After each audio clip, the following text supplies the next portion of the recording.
In the world of power, silence is often the greatest strategy. For 5 years, I let them believe I was nothing, a housewife without purpose or ambition. My husband Sonny and his smug friends never suspected that the woman they mocked over dinner was actually signing their paychecks.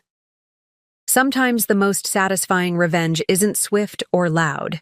It's patient, calculated, and served at precisely the right moment.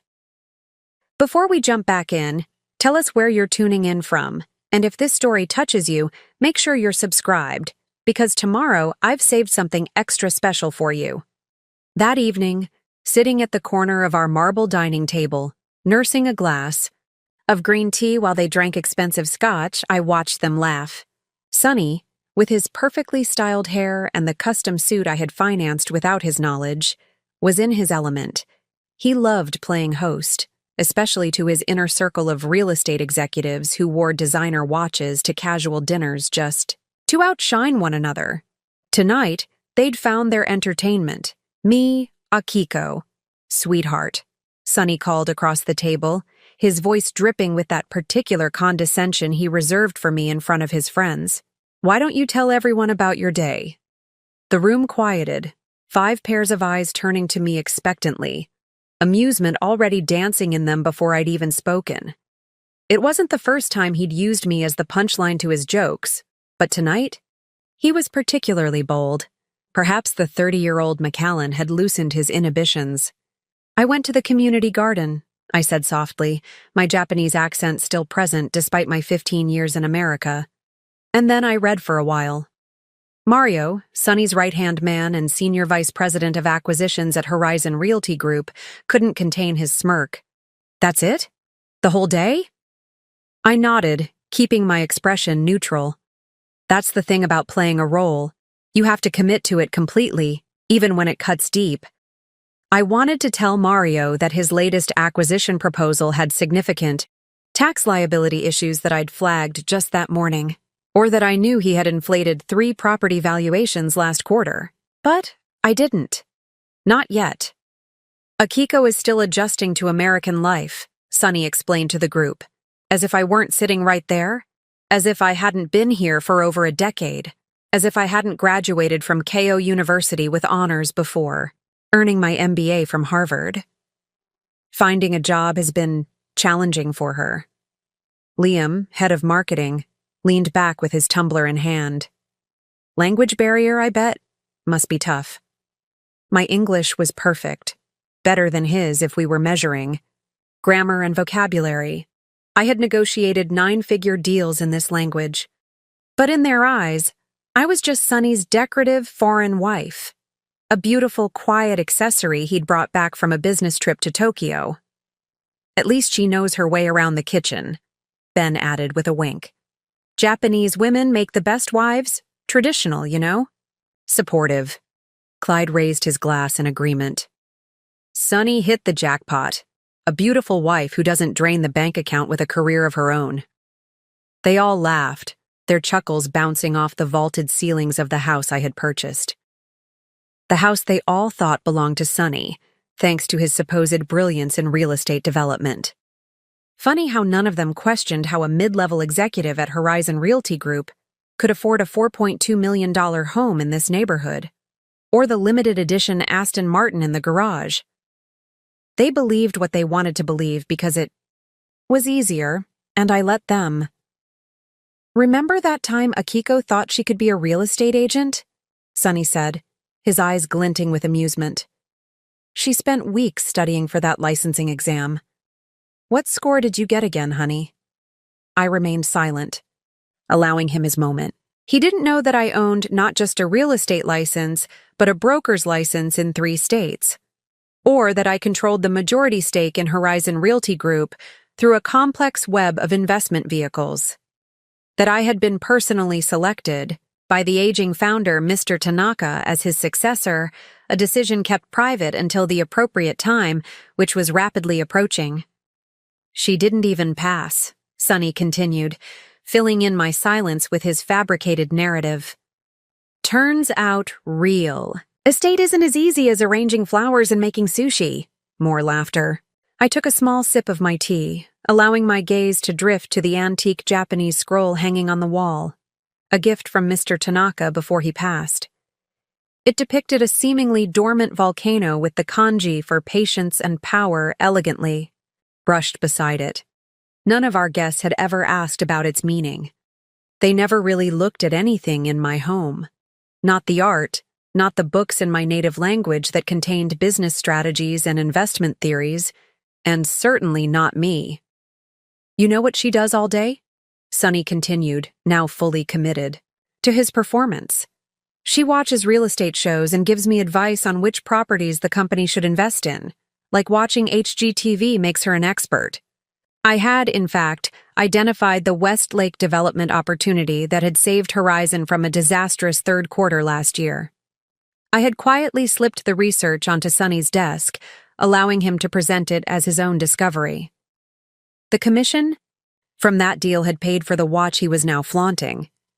To be fair, Mario added, turning to me with what he probably thought was kindness, real estate is complicated. It's not for everyone. It's all about instinct, Clyde declared, swirling his scotch importantly. You either have it or you don't. I nodded pleasantly, playing my part. What they didn't know was that tomorrow morning at exactly 9 a.m., when the board meeting was called to announce the new chairperson following Mr. Tanaka's passing, they would learn exactly what kind of instincts I possessed. More drinks? I offered, standing to play the perfect hostess. As I walked to the kitchen, I caught Sunny's whispered words to Ben. I love her, but seriously, sometimes I feel like I'm supporting a child, not a wife. A man needs a partner. You? No, someone with ambition. The words stung as they always did. But tonight, they were also fuel. Every dismissive comment, every condescending smile, every time they spoke about me as if I weren't in the room, it all strengthened my resolve for what was coming. In the kitchen, I checked my phone. A message from Mr. Tanaka's attorney confirmed our early meeting before the board announcement. All the documents were prepared, the succession plan ready to be revealed. In less than 15 hours, Sunny and his friends would discover that the woman they had belittled for years was not just part of Horizon Realty Group, she was about to become its chairman.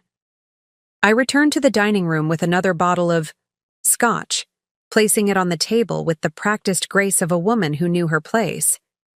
Sunny barely acknowledged me, too busy telling the group about his latest brilliant negotiation, a deal I had restructured after hours when he thought I was asleep. Let them laugh tonight, I thought. Tomorrow, none of them would have anything to laugh about. The dinner party dragged on well past midnight, each hour marked by another round of drinks and increasingly blatant disrespect. I maintained my mask of quiet submission, nodding and smiling, at appropriate intervals while my mind calculated the precise impact of tomorrow's revelation. Akiko, be a dear and bring us some coffee, Sunny called out, not bothering to look in my direction. The good beans, not that cheap stuff. I rose silently, feeling Clyde's eyes follow me as I walked to the kitchen. Of all Sunny's friends, he was the most obvious in his condescension.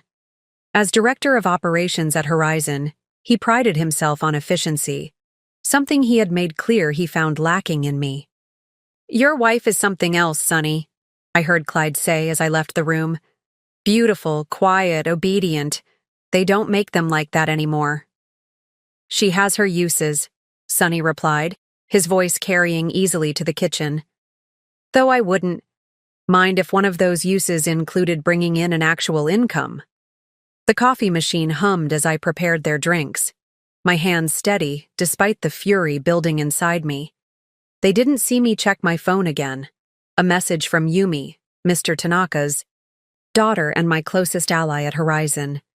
Everything is set for tomorrow. Dad would be proud. Mr. Tanaka had been more than just the founder of Horizon Realty Group. He had been my mentor. We had met during my final year at Harvard when he gave a guest lecture on international real estate development. He had recognized something in me that day, a hunger for success combined with a patience most Americans lacked. When he offered me a position at his company, I accepted immediately. Preparing and narrating this story took us a lot of time, so if you are enjoying it, subscribe to our channel. It means a lot to us. Now back to the story. What no one knew, not even Sunny when we first met, was that I had risen quickly through Horizon's ranks. Within 3 years, I was managing their international acquisitions, focusing primarily on Asian markets, where my language skills and cultural understanding proved invaluable. Mr. Tanaka had begun grooming me as his successor long before his illness became apparent. Then I met Sunny. He was charming, attentive, and seemed to appreciate my intelligence. We married after a whirlwind romance, and that's when everything changed. Suddenly, my husband, a mid-level executive at the same company, couldn't handle the fact that his wife outranked him. His ego was too fragile to withstand the comparison. Men need to feel powerful, Mr. Tanaka had advised me during a private dinner after noticing tension between Sunny and me, especially American men. Sometimes, Akiko-san, the path to true power requires a strategic retreat. And so began my elaborate deception. With Mr. Tanaka's blessing, I officially stepped down from my position, seemingly becoming a housewife while continuing to work directly with him through secure channels. My official resignation allowed Sunny's star to rise unimpeded, his confidence growing with each promotion that I secretly orchestrated. For 5 years, I lived this double life, the quiet, supportive wife at home and the sharp, decisive executive in private meetings with Mr. Tanaka. When his health began failing last year, he accelerated our succession plan, transferring controlling shares to me through a series of holding companies that even the board wasn't fully aware of. "Appearances can be deceiving, Akiko-san," he had said during our final meeting, his once powerful frame diminished by illness. "You have learned this lesson well. Now you will teach it to others." He died 3 weeks ago. His will, with its full revelations, would be read to the board tomorrow morning. I returned to the dining room with a tray of coffee cups, my face a perfect mask of servitude. Mario was in the middle of describing his latest conquest, not a property, but a woman from the accounting department. "She's fresh out of college, completely starstruck by my position," he boasted, accepting his coffee without even a glance in my direction. These young ones are so easy to impress. What Mario didn't know was that I had received 3 separate harassment complaints about him in the past month alone. They had been sent to the anonymous ethics email that only Mr. Tanaka and I monitored. Those complaints were now part of the comprehensive files waiting in my private safe. "Speaking of positions," Ben interjected, his words slightly slurred, "that new development in Westlake is going to position us perfectly for the market upswing. Sunny, your team deserves a bonus for finding that opportunity." Sunny preened under the praise, straightening his expensive tie. "It's all about vision," he declared, conveniently forgetting the research folder I had strategically placed in his briefcase. Seeing potential where others don't.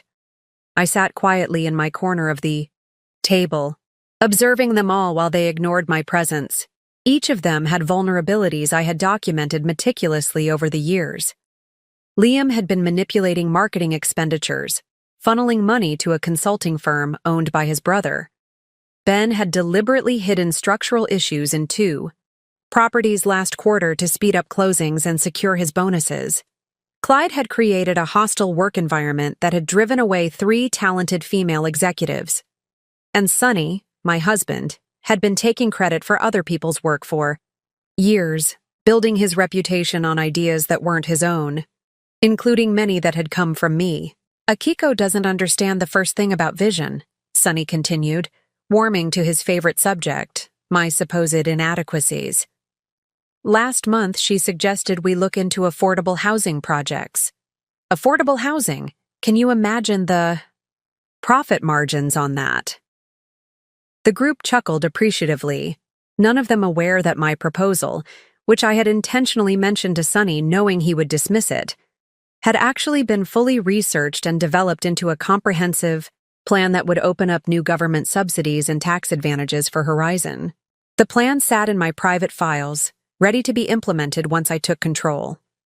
To be fair, Liam said, raising his coffee cup, not everyone has the mind for business. Some people are meant to support those who do. Exactly, Sunny exclaimed, reaching over to pat my hand condescendingly. And Akiko is the perfect support system. Aren't you, sweetheart? I smiled demurely, lowering my eyes. I try my best. She's a good sport, Sunny told the group. Knows her limitations.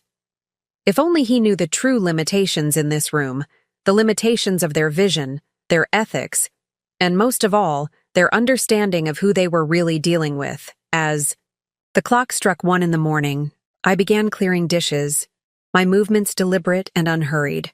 In 8 hours, everything would change. The board meeting was scheduled for 9 a.m., but I would arrive at 7:30 to meet with Mr. Tanaka's attorneys and review the final details of the succession plan. Let them enjoy their final hours of ignorance, I thought, watching them laugh and boast. Tomorrow, the mask comes off. The house finally fell silent around 2 a.m. after Sunny's friends departed in their luxury cars, each man slightly unsteady from the evening's indulgences. I moved through the rooms with practiced efficiency, gathering, abandoned glasses and wiping away the evidence of their presence while Sunny sprawled on the sofa, scrolling through his phone. You outdid yourself tonight, he said without looking up. Mario mentioned how impressed he was with the food. I'm glad they enjoyed it, I replied, keeping my voice soft and appreciative of the rare compliment, though it was clear he was praising my servitude rather than my person. They're important connections, Akiko. Those men in there, they're the future of Horizon. He set his phone down and looked at me with what he probably thought was patient kindness. That's why I wish you'd make more of an effort to be interesting to them. All that silent geisha routine, it worked when we were dating, but these are sophisticated businessmen. I paused my cleaning, the term geisha routine sending a flicker of anger through me. The casual racism had become so commonplace I sometimes wondered if he even recognized it anymore. What would you suggest? I asked, genuinely curious about how he envisioned my role in his carefully constructed social hierarchy. Sunny sighed, running a hand through his expertly styled hair. I don't know. Take some classes, maybe? Find a hobby that sounds impressive when they ask what you do all day. Charity work looks good. Maybe join the board of something small. Nothing too demanding, of course. The irony nearly made me smile. While he was suggesting I find a small board to join, I was preparing to take control of a real estate empire worth billions. But I simply nodded, playing my part until the final curtain. I'll think about it, I promised, collecting his empty glass. You have the board meeting tomorrow, right? The announcement of Mr. Tanaka's successor? Sunny's expression darkened slightly. Yeah, probably going to be that dinosaur Wallace from the East Coast Division. Old Tanaka always had a soft spot for him. Not Mario? I asked innocently, knowing exactly how Sunny felt about his supposed best friend potentially outranking him. Mario? He snorted. No chance. Between you and me, he's not half as smart as he thinks he is. Gets the credit for my ideas half the time. He stretched and yawned. Though I wouldn't be surprised if they look outside the company. Tanaka was always unpredictable. More than you know, I thought. What time is the meeting? I asked, though I had memorized the schedule weeks ago. 9, he mumbled, already losing interest in the conversation. But I'm heading in early to prep. Liam and I are aligning on the quarterly marketing presentation. I'll make sure your gray suit is pressed, I said, knowing it was his favorite. For important meetings, the subtle power moves were so ingrained now that they felt almost natural. The supportive wife, anticipating his needs, bolstering his confidence. You're good to me, Akiko, he said, his tone suggesting he was bestowing a great compliment. A lot of American women wouldn't put up with my hours, my ambition. I smiled, the expression not quite reaching my eyes. I was raised to support my husband. That's what I love about you. Traditional values. He stood, stretching again. I'm heading up. Don't stay up too late cleaning. Your eyes get puffy when you don't sleep, and we have that charity dinner tomorrow night. I watched him climb the stairs, confident in his position in life, secure in his superiority. Once he was out of sight, I moved to my small office off the kitchen, the one room in the house that was truly mine. Sonny rarely entered it, dismissing it as my hobby room where I practiced calligraphy and read Japanese novels. Behind the sliding bookshelf, however, was a state-of-the-art workstation where I conducted my real business. I entered the passcode and pressed my thumb to the hidden scanner. The shelf slid silently aside, revealing the command center of my operation. 3 monitors came to life, displaying real-time data from markets across Asia where it was already midday. I had a video call scheduled with our Tokyo office in 20 minutes to finalize the details of an acquisition that none of the current Horizon executives, including Sonny, knew about. Before making the call, I opened a secure drawer and removed 5 thick files, one for each of the men who had dined at my table tonight. These weren't merely performance evaluations. They were comprehensive dossiers detailing every ethical breach, every inflated number, every instance of credit stolen and harassment covered up. Mario's file was the thickest. His habit of pursuing young employees had created significant liability for the company, all meticulously documented by the HR director who reported directly to Mr. Tanaka and now to me. Attached was a USB drive containing audio recordings from his office, the microphones installed during last year's security upgrade that he had so casually approved without reading the documentation.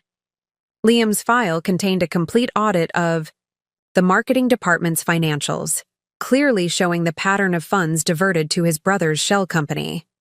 The transactions were cleverly disguised, but not cleverly enough to escape the forensic accountant I had hired specifically to review his department. Ben's file included inspection reports and emails proving he had knowingly concealed structural defects in properties to accelerate sales. The potential legal ramifications were severe, not just for Horizon, but for Ben personally if homeowners ever discovered the truth. Clyde's documentation included exit interviews and formal complaints from 12 female employees over the past 3 years, all describing a pattern of dismissive, hostile behavior toward women in positions of authority. His personnel file also revealed a pattern of promoting men with inferior qualifications over more experienced female candidates. Finally, I opened Sonny's file.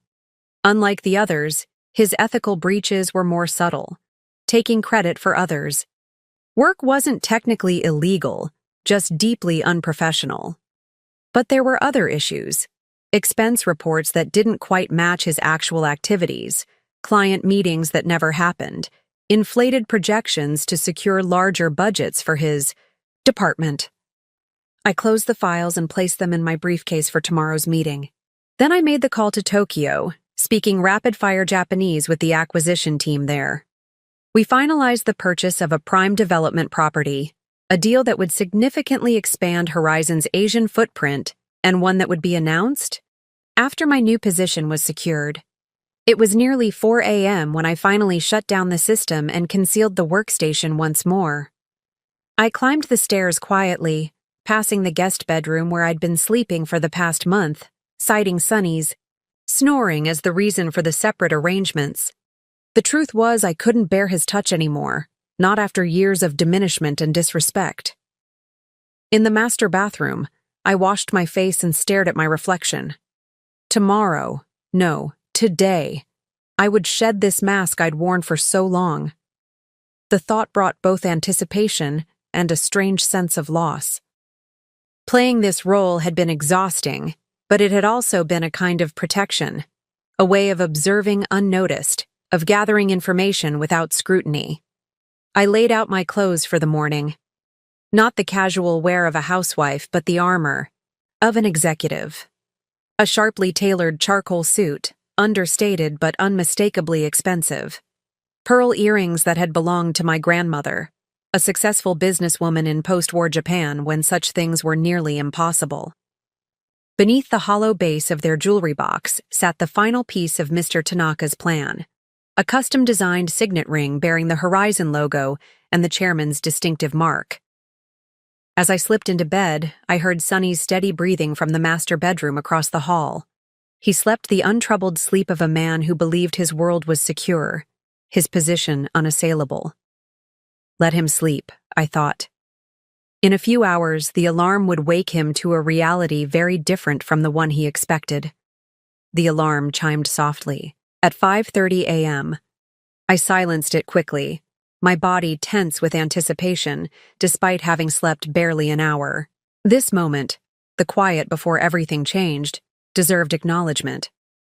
I sat on the edge of the bed, watching the first hint of dawn through the window, and allowed myself a rare moment of reflection. 5 years of calculated deception. 5 years of swallowing my pride, of watching incompetent men make decisions I could have made better, of hiding my intelligence behind a veil of docile femininity. Had it been worth it? The question had haunted me increasingly in recent months. Mr. Tanaka had understood the strategy, the power of being underestimated, the advantage of seeing people's true nature when they believed you posed no threat. But he hadn't fully grasped the personal toll it would take. "You have the patience of the mountain," he had told me once, referencing the volcano on the scroll in my dining room. Still and quiet on the surface, but with tremendous power beneath. I rose and moved silently to the shower, letting the hot water wash away my doubts along with the last vestiges of sleep. Today wasn't about the past. It was about claiming the future I had earned. From the bathroom, I heard Sonny's alarm go off, followed by his heavy footsteps and the sound of the coffee maker grinding beans downstairs. My morning routine was precisely calculated. I would emerge only after he had showered and dressed, maintaining our familiar choreography one last time. When I finally descended the stairs at 6:45, Sonny was at the kitchen island, scrolling through emails on his tablet while absent-mindedly eating the breakfast I had prepared the night before. "Big day," I said, pouring myself a cup of green tea. He glanced up briefly. "Just another board meeting, though I suppose the chairman announcement is a big deal." "Are you nervous?" I asked, watching his expression carefully. He scoffed, his ego preventing him from acknowledging even the possibility of anxiety. "Why would I be nervous? Nothing changes for me either way. I run my division, and I run it well." I nodded, taking a small sip of tea. "What time will you be home tonight? Should I keep dinner warm?" "Don't wait up," he replied, already returning his attention to his emails. "After the announcement, there'll be drinks, networking. Could be late." "Of course."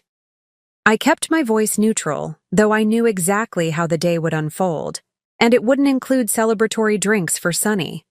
He stood, gathering his things without really looking at me. "You have that charity thing tonight, right?" "Yes," I confirmed. The charity thing was actually a private dinner with Yumi Tanaka and the company's major international investors, my official introduction as Horizon's new chairman. But Sonny had never paid attention to the details of my social calendar, dismissing my occasional appearances at philanthropic events as attempts to alleviate boredom. He checked his watch, the Patek Philippe I had given him for our anniversary, its cost far exceeding what his position at Horizon could reasonably afford. Another piece of evidence he had willfully ignored, too caught up in his own narrative to question the inconsistencies. I should get going, want to touch base with the team before the meeting. On any other morning, he would have left with barely a goodbye. Today, perhaps sensing something significant in the air without consciously acknowledging it, he paused at the door. "You know, you really should think about what I said last night. Finding something to occupy your time. It would be good for you." The concern in his voice might have seemed genuine to an outsider, but I recognized it for what it was. concern for how my perceived idleness reflected on him. "I'll consider it," I said, offering the placid smile he expected. "Good luck today." He nodded and left, the door closing behind him with a definitive click. I remained perfectly still for a moment, listening to his car start and pull away. Then I moved with sudden, decisive energy. First, I called Yumi to confirm she would meet me at the attorney's office before the board meeting. Then I contacted security at Horizon headquarters to ensure my private entrance would be accessible, an entrance established by Mr. Tanaka years ago for discreet meetings, unknown to most employees. Finally, I changed into the suit I had prepared, the transformation from submissive housewife to corporate leader as much psychological as physical. With each button fastened, each smooth line adjusted to perfection, I reclaimed a piece of myself that had been deliberately hidden away. The signet ring was last. I removed it from its hiding place and held it up to the light, watching the subtle engravings catch the morning sun. It was more than jewelry. It was a symbol of succession, of responsibility, of power rightfully earned and too long deferred. As I slipped it onto my finger, a wave of emotions threatened to overwhelm me: pride, anticipation, resolution, but also a surprising thread of sadness. Despite everything, there had been moments of genuine connection with Sunny in the early days. Moments when I had glimpsed the man I thought I was marrying before his insecurities and ambitions revealed his true character. I had loved him once. Perhaps part of me still did, buried beneath layers of disappointment and resentment. That complicated the day ahead, made it more than a simple business transaction. This wasn't just about claiming my rightful position. It was about ending a marriage built on false pretenses. My phone buzzed with a message from my driver, waiting discreetly down the block as arranged. I gathered my briefcase containing the 5 files that would reshape Horizon's executive structure by day's end. Before leaving, I took one last look around the house that had been my beautiful prison for 5 years. The carefully curated space spoke volumes about the dynamic between Sunny and me, his golf trophies prominently displayed while my academic achievements remained boxed in the attic, his American sensibilities dominating every room except my small office. Even the art on the walls reflected his taste rather than mine, with one exception: Mr. Tanaka's volcano scroll, the only piece of my heritage Sunny had allowed, because it added exotic flair to the dining room. Soon, I would have a new home, one that reflected all facets of my identity without compromise. But this house, for all its emotional complications, had served its purpose. It had been the stage for my most convincing performance, one that was about to reach its final act. The car ride to the attorney's office was quiet, giving me time to center myself for what was to come. I reviewed the day schedule once more. 8:30 a.m., meeting with Mr. Tanaka's legal team. 8:45 a.m., arrival at Horizon headquarters. 9 a.m., board meeting and succession announcement. 10:30 a.m., executive restructuring discussion. 12 p.m., company-wide. Announcement 4 p.m., meeting with international investors. p.m., dinner with Yumi and key stakeholders. By midnight, Horizon Realty Group would be irrevocably transformed, and so would my life. When I arrived at the attorney's office, Yumi was already waiting.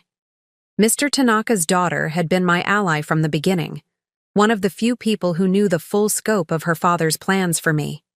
At 45, she was 15 years my senior and had deliberately stepped back from day-to-day operations at Horizon to pursue her own interests, supporting her father's decision to groom me as his successor. "Ready?" she asked simply, rising, to greet me with a respectful bow. I returned the gesture, feeling a calm certainty settle over me. "I've been ready for 5 years," she smiled, a flash of her father's shrewd intelligence in her eyes. "He would be proud, not just of what you're about to do, but how patiently you've prepared for it." Together, we entered the conference room where 3 attorneys waited with the final documents. For the next hour, we reviewed the succession plan, the updated corporate structure, and the strategic announcements to be made throughout the day. At precisely 8:30 a.m., we finished. I signed the last document with a steady hand, officially accepting my position as chairman and CEO of Horizon Realty Group. The weight of the moment wasn't lost on anyone in the room. A Japanese woman taking control of a predominantly male American company in an industry still marked by significant gender disparities. Tanaka-san would say this is just the beginning, the senior attorney remarked as he sealed the documents. He would be right, I replied, rising from my seat with newfound authority. And we have a board meeting to attend. The private entrance to Horizon's headquarters opened with my fingerprint, a security feature installed years ago but rarely used during my self-imposed exile. The executive corridor was quiet at 8:40 a.m. Most of the board members and senior staff gathered in the anteroom outside the main conference room, waiting for the 9 a.m. meeting to begin. I took the service elevator to the 32nd floor, emerging in a discreet alcove that offered a perfect vantage point of the gathering executives without immediately revealing my presence. Yumi had gone ahead through the main entrance, her appearance causing no stir as she was an expected attendee for her father's succession announcement. From my position, I could see Sunny holding court near the refreshment table, surrounded by his usual satellites, Mario, Liam, Ben, and Clyde. Their postures radiated confidence, the easy camaraderie of men who believed themselves untouchable. They laughed too loudly, occupying more space than necessary, a physical manifestation of the entitlement they'd cultivated. "Wallace looks nervous," I heard Liam say, gesturing subtly toward an older man standing alone near the windows. "Maybe. He knows something we don't." "Please," Sunny replied dismissively. The old man might have liked him, but the board knows the company needs new blood, not another dinosaur clinging to outdated methods. Mario chuckled, adjusting his Italian silk tie. "My money's still on external recruitment. Probably some hotshot from Goldman or Morgan Stanley to shake things up." "Whoever it is," Ben added, lowering his voice slightly. "They'd better understand how things work around here. We've built this company into what it is today." The audacity of that statement nearly made me step forward prematurely. These men had built nothing. They had inherited a thriving company from Mr. Tanaka's careful stewardship and proceeded to coast on its existing momentum while inserting inefficiencies and ethical compromises at every turn. Clyde nodded in agreement. "First order of business. For the new chairman should be reviewing that diversity initiative HR keeps pushing. Complete waste of resources, if you ask me. Merit should be the only consideration." The irony of Clyde invoking merit while systematically undermining qualified female employees might have been amusing if it weren't so infuriating. I checked my watch. 8:52 a.m. Time to make my entrance. But before I could move, Sunny's voice rose. Again, this time loud enough to carry across the anteroom. "Speaking of diversity," he said with a smirk, "I had to listen to my wife go on about how Horizon should invest in affordable housing last night. Can you imagine? The profit margins would be a joke." "Your wife?" Mario chuckled. "Isn't she the one who couldn't even pass the real estate exam?" "The very same," Sunny confirmed, his tone dripping with condescension. "Sweet woman, beautiful, great hostess, but completely clueless about business. Still, I let her talk. Makes her feel included." The group laughed, that particular laugh of men who share a joke at someone else's expense. I felt a cold fury settle in my chest, not just at the mockery, but at the casual dismissal of an idea that would actually increase Horizon's profitability through tax incentives and government subsidies if they had bothered to run the numbers as I had. "You know what's funny?" Sunny continued, apparently emboldened by his audience. "She actually thinks she understands the real estate market because she reads those glossy international design magazines. Last week, she tried to tell me about property trends in Tokyo." "Tokyo?" As if she has any idea what drives the commercial market there. The international Asian market was, in fact, my specialty. The very reason Mr. Tanaka had recruited me. I had overseen the acquisition of 3 major properties in Tokyo's financial district, transactions that had increased Horizon's portfolio value by nearly 30% in my active years with the company. Women, Clyde said with a dismissive wave. My wife's the same. Thinks watching home renovation shows makes her an expert. At least Akiko knows her place, Sonny replied, straightening his tie. She doesn't try to compete with me professionally. Nothing worse than a wife who thinks she's smarter than her husband. The boardroom doors opened then, and the company secretary appeared, clipboard in hand. Gentlemen, the meeting will begin momentarily. Please take your seats. The timing couldn't have been more perfect. As the group moved toward the boardroom, I stepped out from the alcove, my presence immediately drawing attention. Conversations faltered as heads turned, expressions shifting from confusion to surprise as executives registered my appearance. Not as Sonny's quiet wife in casual clothes, but as a sharply dressed professional whose demeanor radiated authority. Sonny was the last to notice, too absorbed in continuing his commentary to Mario. When he finally saw me, he froze mid-sentence, his brow furrowing in confusion. Akiko, what are you doing here? I approached with measured steps, my heels clicking purposefully against the marble floor. Good morning, Sonny. My voice was calm, professional, a tone he had never heard from me before.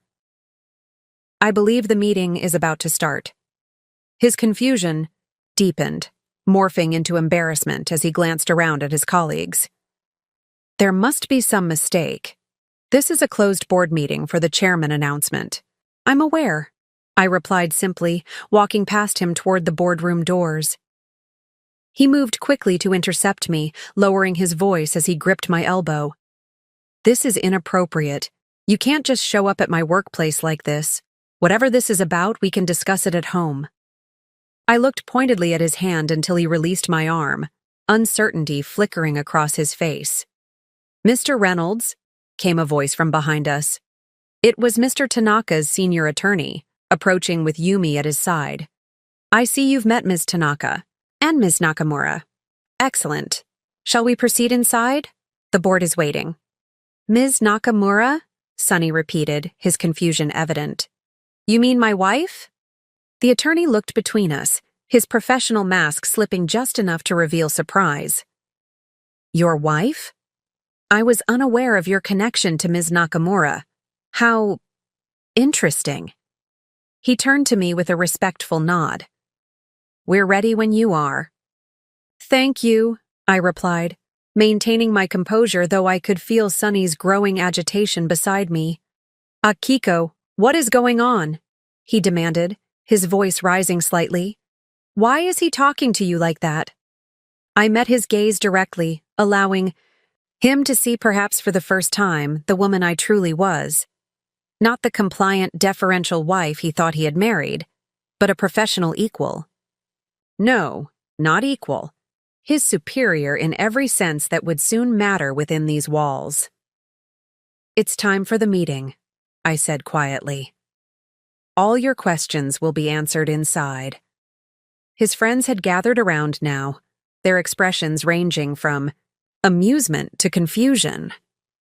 Mario leaned in, not bothering to lower his voice. Sonny, what's she doing here? Did she follow you to work or something? Clyde chuckled.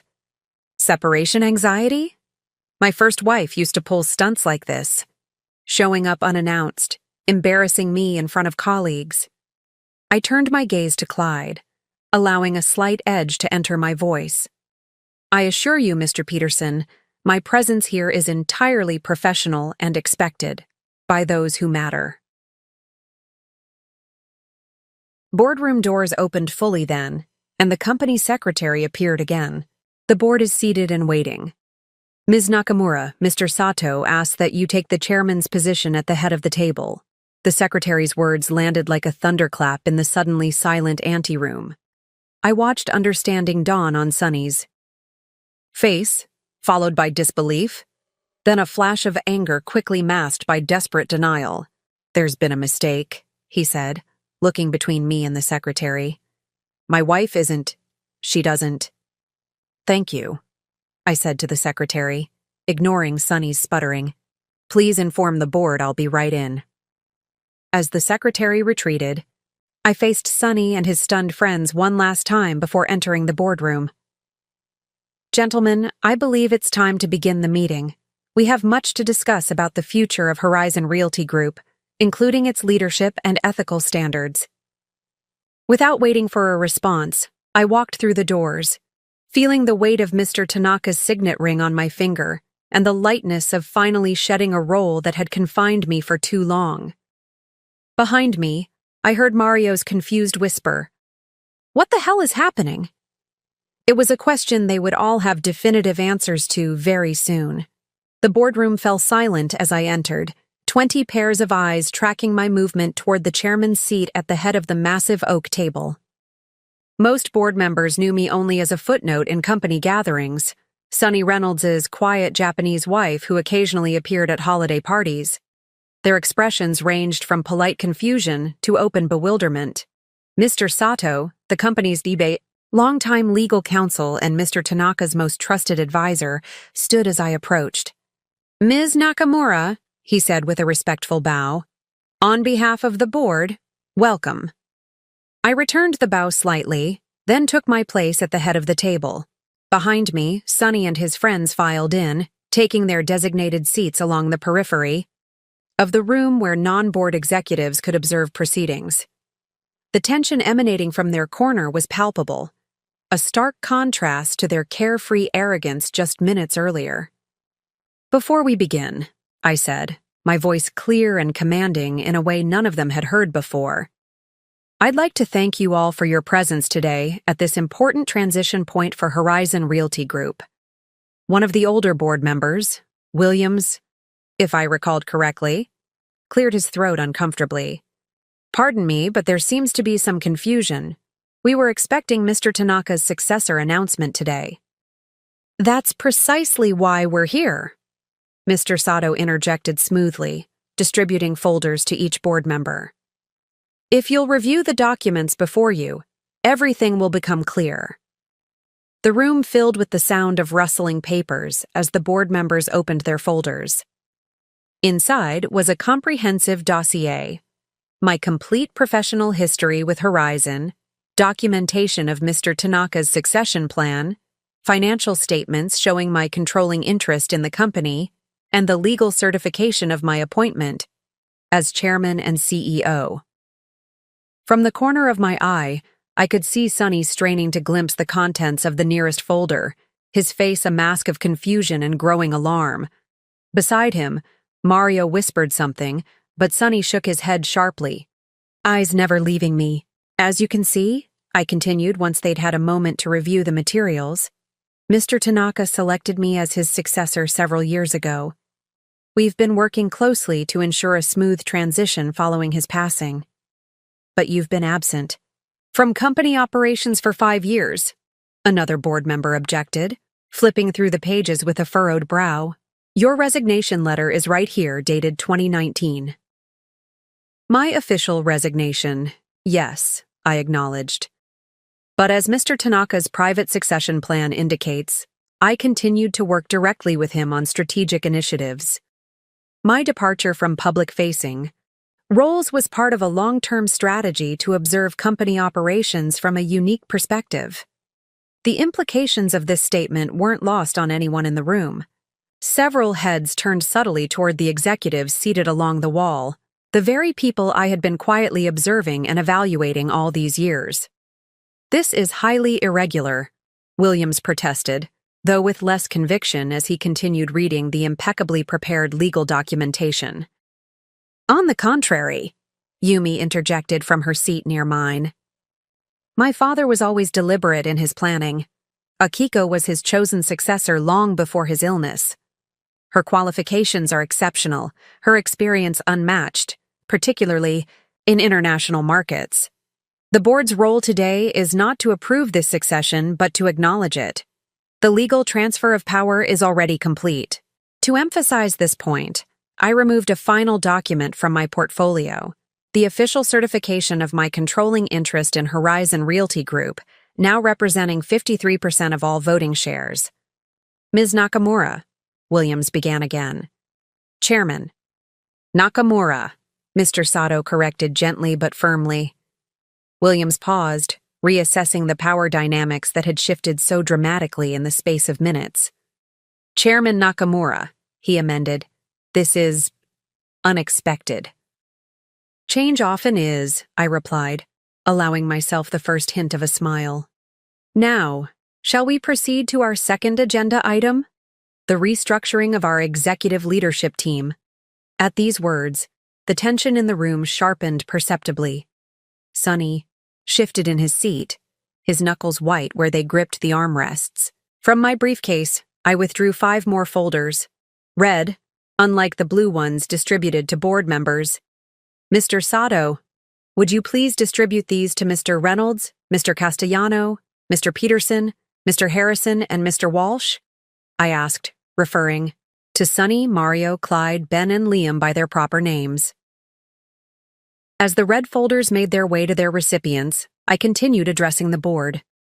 Over the past 5 years, while working directly with Mr. Tanaka, I've conducted a comprehensive review of Horizon's operations, with particular focus on ethical compliance, financial management, and organizational culture. Sonny opened his folder, his face draining of color as he scanned its contents. Beside him, Mario's expression shifted from confusion to alarm to something approaching panic. My findings, samples of which are in the folders now being reviewed by the gentleman in question, revealed significant areas of concern, I continued. These include financial improprieties, violations of our ethics code, and leadership practices incompatible with Horizon's values and future direction. This is outrageous, Clyde suddenly burst out, halfway through his folder. These accusations are fully documented and independently verified, I finished for him.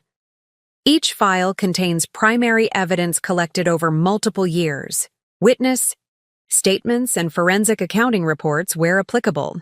The board will receive comprehensive summaries following this meeting, but I wanted the individuals involved to review their personal files first, a professional courtesy. The room had gone deathly quiet. Even Williams seemed at a loss for words. As the gravity of the situation became apparent, Akiko, Sonny finally spoke, using my first name inappropriately for the setting, a last desperate attempt to reframe our relationship into the familiar dynamic where he held power. We should discuss this privately. Whatever you think you found. Chairman Nakamura, I corrected, meeting his gaze directly. And there is nothing to discuss privately, Mr. Reynolds. The evidence speaks for itself. Your misconduct, along with that of your colleagues, has been thoroughly documented and verified. I turned back to address the entire board. As my first official act as chairman, I am terminating the employment of these 5 executives, effective immediately. Security has been instructed to escort them from the building following this meeting. Their access credentials have already been revoked. The boardroom erupted then, Sonny and his friends protesting loudly while board members attempted to ask questions over the din. I allowed it to continue for precisely 15 seconds before raising my hand for silence. Remarkably, the room complied. This decision is not subject to debate, I said calmly. It is merely being communicated as a courtesy to the board. The restructuring plan for the affected departments is outlined on page 12 of your briefings. I glanced at the ornate clock on the boardroom wall. We will take a 15-minute recess. When we reconvene, we will discuss Horizon's new strategic direction, beginning with our expansion into affordable housing development and our strengthened presence in Asian markets. As I stood, signaling the break, Sonny made one last, desperate attempt, his voice cracking with a mixture of anger and disbelief. You can't do this, he said, rising from his seat. I'm your husband. The room fell silent again, all eyes moving between us. I regarded him steadily, allowing the full weight of the moment to settle before responding. Correction, I said quietly. You were my husband. The divorce papers are in the final section of your folder. My attorneys will be in touch regarding the separation of assets. The 15-minute recess stretched into 20 as security quietly entered the boardroom to escort Sonny and his colleagues to their offices to collect personal belongings. I remained seated at the head of the table, reviewing notes for the strategic presentation while board members huddled in small groups, their whispered conversations a mix of shock and rapid recalculation of where they stood in this new reality. Yumi approached, taking the seat beside me. That was quite an entrance, she said in Japanese, her voice low enough that only I could hear. It was overdue, I replied in the same language, allowing myself a moment of candor away from English speaking. Here's the husband part. That was unexpected, she admitted. Father never mentioned that complication. Your father knew, I said, sorting my presentation materials. He advised me to keep my personal and professional lives completely separate.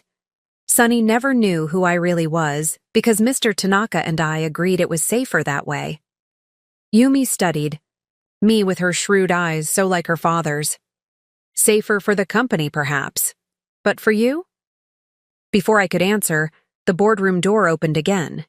Mr. Sato entered, followed by the board members who had stepped out during the break. Their demeanor had changed subtly, less confused, more calculating as they reassessed their positions in the new power structure. The executives have been escorted from the building, Mr. Sato informed me quietly as he took his seat. There was some resistance, particularly from Mr. Reynolds. Anticipated, I replied. Are the transition teams in place? He nodded. Interim department heads have been notified. They'll be joining us for the full staff announcement at noon. Excellent. I stood, addressing the reconvened board. Shall we continue? For the next hour, I led the board through my vision for Horizon's future, a strategic pivot that would maintain our luxury developments while expanding into previously untapped markets. I outlined the affordable housing initiative that Sonny had so casually dismissed, demonstrating with precise financial projections how government incentives and tax advantages would actually increase our profit margins while improving our public image. I detailed our expanded Asian strategy, leveraging my connections in Tokyo, Singapore, and Seoul to access markets that our competitors had failed to penetrate. I introduced innovative financing structures that would reduce our exposure during economic downturns while maximizing growth during boom cycles. With each slide, each perfectly articulated strategic initiative, I watched the board's expressions transform from skepticism to interest to unmistakable approval. By the time I concluded with a 5-year growth projection that doubled our current valuation, even Williams was nodding in agreement. Questions? I asked, closing my presentation folder. There were many, but they were no longer challenges to my authority. They were substantive inquiries about implementation timelines, resource allocation, and integration strategies, the kinds of questions posed to a leader whose vision they had accepted. As the meeting concluded, board members approached one to offer congratulations and pledge support. Their rapid adaptation didn't surprise me. These were business people first, and they recognized a strong position when they saw one. My controlling interest in the company made opposition futile, but my strategic vision made cooperation desirable.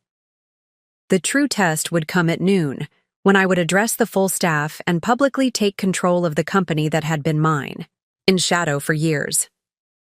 I was reviewing my notes for this address when the boardroom phone rang. Mr. Sato answered, his expression growing concerned as he listened. Chairman Nakamura, he said after hanging up, there's a situation in the lobby. Mr. Reynolds has returned and is demanding to see you. Security is detaining him, but he's causing a scene. I checked my watch, 11:30 a.m. The company-wide announcement is in 30 minutes. Please have security hold him in the executive conference room on the second floor. I'll speak with him briefly before addressing the staff. Yumi caught my arm as I prepared to leave. Is that wise? She asked in Japanese. He seems unstable. Some conversations are necessary, I replied, my voice steady despite the emotional weight of what lay ahead. This needs to end cleanly. The executive conference room on the second floor was far enough from the main auditorium that any disturbance wouldn't disrupt the company announcement. When I entered, Sonny was pacing, his earlier confidence replaced by a volatile mix of anger and desperation. His tie was loosened, his perfectly styled hair disheveled, as if he'd been repeatedly running his hands through it. He froze when he saw me, his expression hardening. 5 years, he said, his voice tight with barely controlled age. 5 years of lying to my face every single day. An interesting perspective, I replied, remaining near the door. From a man who spent those same years mocking and belittling his wife in front of his friends and colleagues. That was different, he snapped. That was just talk, just guys. Being guys. He gestured around us, indicating the company, the situation, the complete inversion of the power dynamic he had believed in. This is my life, my career. And what you did wasn't my life, I asked, allowing a hint of the hurt I'd suppressed for years to surface. Being treated like a decorative accessory, having my intelligence questioned, my ideas dismissed, being used as the punchline to your jokes? He had the grace to look momentarily uncomfortable, but his self-preservation quickly overrode any hint of remorse. You could have told me, he insisted. If I had known who you really were. You would have what? I interrupted. Respected me? Valued my opinions? Treated me like an equal? I shook my head. We both know that's not true. You showed me exactly who you are, Sonny, when you thought I was powerless. He changed tactics, desperation creeping into his voice. We can fix this. Whatever issues we have personally, they don't have to affect our professional relationship. I've been a valuable asset to Horizon, my client list, my connections. Your misconduct is extensively documented, I said, cutting him off. The inflated projections, the misrepresented meeting reports, taking credit for others' work, including mine. Your termination stands. His facade cracked then, anger overwhelming calculation. You vindictive bitch. You planned this all along, didn't you? Married me just to spy on me, to set me up for some twisted revenge fantasy. I regarded him calmly, his anger breaking harmlessly against the certainty I had cultivated through years of patience. I married you because I loved you, Sonny. I believed you loved me too. The real me. Not just the quiet, supportive wife you wanted me to be. This truth seemed to confuse him more than anything else I'd said. He stared at me, his anger momentarily sidetracked by genuine bewilderment. Then why the deception? Why pretend to be something you weren't? I didn't, at first, I said quietly. But you made it clear you couldn't handle a wife who might outshine you professionally. Remember our fight after the Westlake property? When I suggested improvements to your proposal and you didn't speak to me for 3 days. You said you needed to be the man in our relationship. Recognition flickered in his eyes. One of the few times in our early marriage when I had fully displayed my business acumen before learning to hide it. So I made a choice, I continued.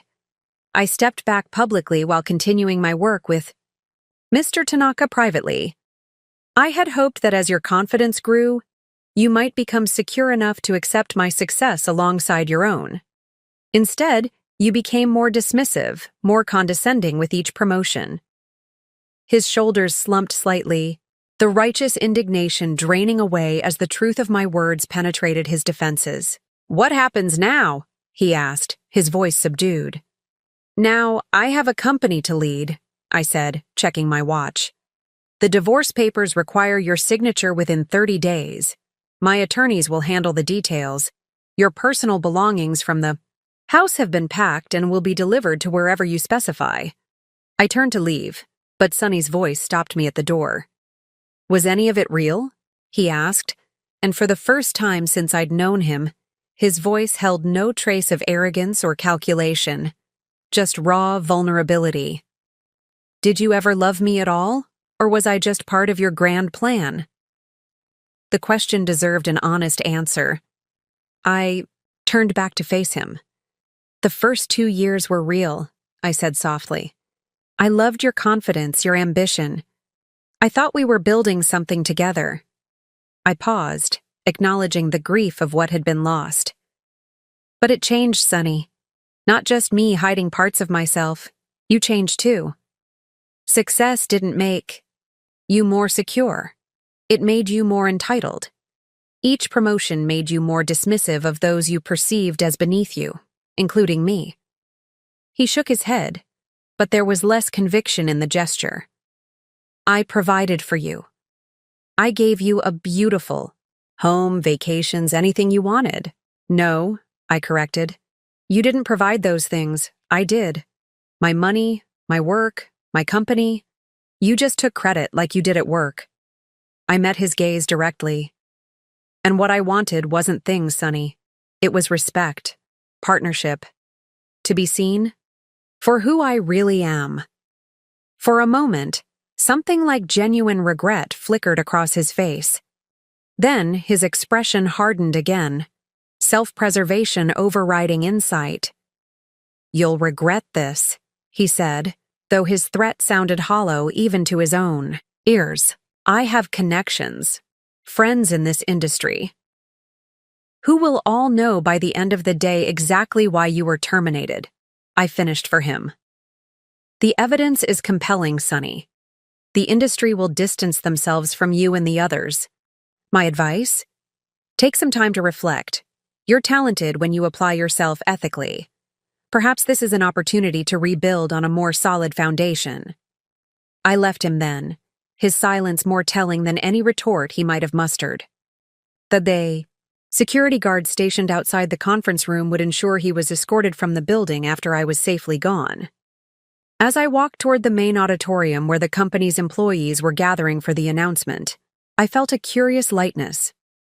The double life I'd been living, corporate strategist by day, submissive wife by evening, had taken a toll I hadn't fully acknowledged until the weight was lifted.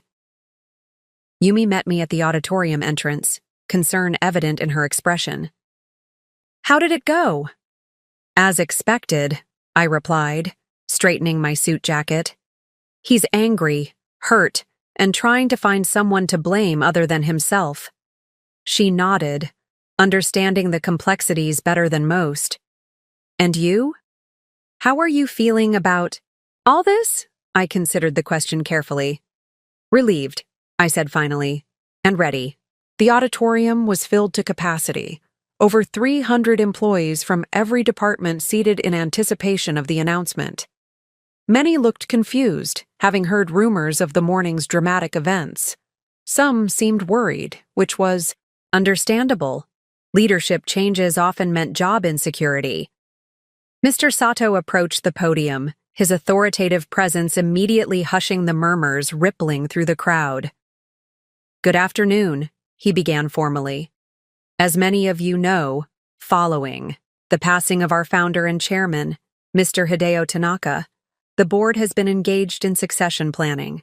Today, I am pleased to introduce Horizon Realty Group's new chairman and chief executive officer, Ms. Akiko Nakamura. I stepped onto the stage, the sound of uncertain applause washing over me. From the expressions on many faces, it was clear. They were trying to place me, to understand who this unfamiliar Japanese woman was and why she now led their company. Thank you, I said, my voice carrying clearly through the auditorium as I took the podium. Some of you may recognize me, though perhaps not in this context. For the past 5 years, I have been working directly with Mr. Tanaka as his appointed successor, while maintaining a deliberately low profile. I paused, letting this information settle. Recognition dawned on some faces, employees who had seen me at company functions as Sonny's wife, but never suspected my true role. Before that, I served as Director of International Acquisitions, specializing in Asian markets. My history with Horizon actually predates many of yours. I was personally recruited by Mr. Tanaka 12 years ago after completing my MBA at Harvard. Whispers spread through the audience as people began connecting dots, revising their understanding of company history. This morning, the board formally acknowledged my position as chairman and CEO, a role I accept with deep respect for Mr. Tanaka's legacy and clear vision for Horizon's future. I then moved to the more difficult part of the announcement. As part of this transition, several executive changes have been implemented, effective immediately. Mr. Reynolds, Mr. Castellano, Mr. Peterson, Mr. Harrison, and Mr. Walsh are no longer with the company. The whispers intensified, unsurprisingly. These 5 men had been fixtures in Horizon's leadership for years. Their sudden, simultaneous departure was unprecedented. I understand this news may be concerning to those who reported. To these executives, I continued, my tone measured but firm. I want to assure you that these changes reflect specific leadership issues and are not indicative of broader restructuring or layoffs. Your positions are secure. Relief visibly washed over many faces. In fact, I added, one of my first initiatives as chairman will be implementing the employee profit-sharing program that Mr. Tanaka and I have been developing. Details will be distributed by the end of the week. That announcement generated the first genuine enthusiasm in the room, a strategic move I'd planned carefully. Mr. Tanaka had always believed that employees who shared in the company's success worked more diligently to ensure that success. For the next 20 minutes, I outlined my vision for Horizon's future, our expansion into new markets, our commitment to ethical business practices, and the cultural shift I intended to foster. I emphasized opportunity, innovation, and integrity as our core values moving forward. Change can be unsettling, I acknowledged as I concluded, but it also creates possibilities that didn't exist before. My door is open to your ideas, your concerns, and your aspirations for this company. Together, we will build on Mr. Tanaka's foundation to create something even stronger. The applause that followed was different from the obligatory response at the beginning, more enthusiastic, more genuine. Not universal, certainly. There would be those loyal to the previous leadership who would require time to adjust. But enough to confirm what Mr. Tanaka had always believed, that most people respond positively to authentic leadership, regardless of its source. As the employees filed out, many approached to introduce themselves or offer congratulations. I made a point of engaging genuinely with each one, demonstrating from the outset that my leadership style would be more accessible than my predecessors. By 1:30 p.m., the formal announcements were complete. The afternoon would be devoted to meeting with department heads, reassuring key clients, and beginning the implementation of transition plans developed meticulously over the past months. I returned to what was now my office, the chairman's suite, on the top floor with its panoramic views of the city. Mr. Tanaka's personal effects had been respectfully removed weeks earlier, leaving the space ready for its new occupant. I had already instructed facilities to redecorate, replacing the dark masculine furniture with a more modern, open aesthetic that reflected my own sensibilities while honoring the traditional Japanese design elements that Mr. Tanaka had valued. Standing at the window, I looked out at the skyline, at buildings I had helped acquire and develop over the years, often without receiving any public acknowledgement. That anonymity had served its purpose, allowing me to observe and plan without interference. But now, it was time to step fully into the light, to lead not from shadow, but from the front. My phone buzzed with a message from Yumi. Father would be proud. Dinner still on for tonight? I smiled, typing back a confirmation. Tonight's dinner with international investors would be my official introduction to Horizon's global partners, the beginning of a new chapter, not just for me, but for the company that had become my life's work. Another message appeared, this one from my attorney. Reynolds has vacated the residence. Security confirms no damages. Safe contents untouched. one more piece falling into place. By nightfall, I would return not to the beautiful prison where I had played the role of submissive wife, but to my own home, as my authentic self. The decision I had made 5 years ago to temporarily set aside my public identity in service of a longer-term goal had been painful but necessary. Mr. Tanaka had understood the strategic value of patience, of allowing others to underestimate you while you quietly built your strength. The volcano appears dormant, he had told me once, gesturing to the scroll that now hung in my dining room, until the moment it chooses to reveal its power. Today, I had finally made that choice.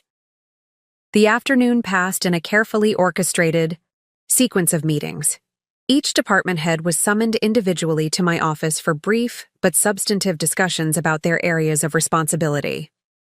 I had studied their personnel files, performance reviews, and project histories meticulously over the years, allowing me to ask pointed questions that demonstrated my intimate knowledge of their operations. Some appeared nervous, particularly those who had been closely aligned with Sonny and his circle. Others seemed cautiously optimistic about the change in leadership. A few, mostly women and international employees who had felt marginalized under the previous regime, barely concealed their enthusiasm. Naomi Chen, our brilliant head of digital strategy who had been consistently overlooked for promotion despite outperforming her male colleagues, was among the most visibly relieved. "I almost resigned last month," she admitted when I asked about her department's unusually high turnover rate. "Clyde blocked my advancement opportunities 3 times, always with vague concerns about my leadership readiness." "Your leadership capabilities are not in question," I assured her, sliding a folder across my desk. "This is the expanded digital initiative we'll be announcing next quarter. I'd like you to lead it with a corresponding title change to Senior Vice President of Digital Innovation and a compensation adjustment to match." Her momentary speechlessness was followed by composed gratitude, but the brightness in her eyes told me everything I needed to know about the impact of finally being recognized for her contributions. Similar conversations played out across the afternoon, not wholesale reorganization, but strategic adjustments that began shifting the company's culture immediately. By 4 p.m., I had met with 12 key department heads, each leaving with clear directives and, more importantly, a sense that their work was seen and valued by the new leadership. At 4:30 p.m., my executive assistant, formerly Mr. Tanaka's most trusted aide, announced the arrival of our international investors for the preliminary meeting before tonight's dinner. The conference room filled with representatives from our global financial partners, investment firms from Tokyo, Singapore, London, and Dubai, who had long supported Horizon's international expansion.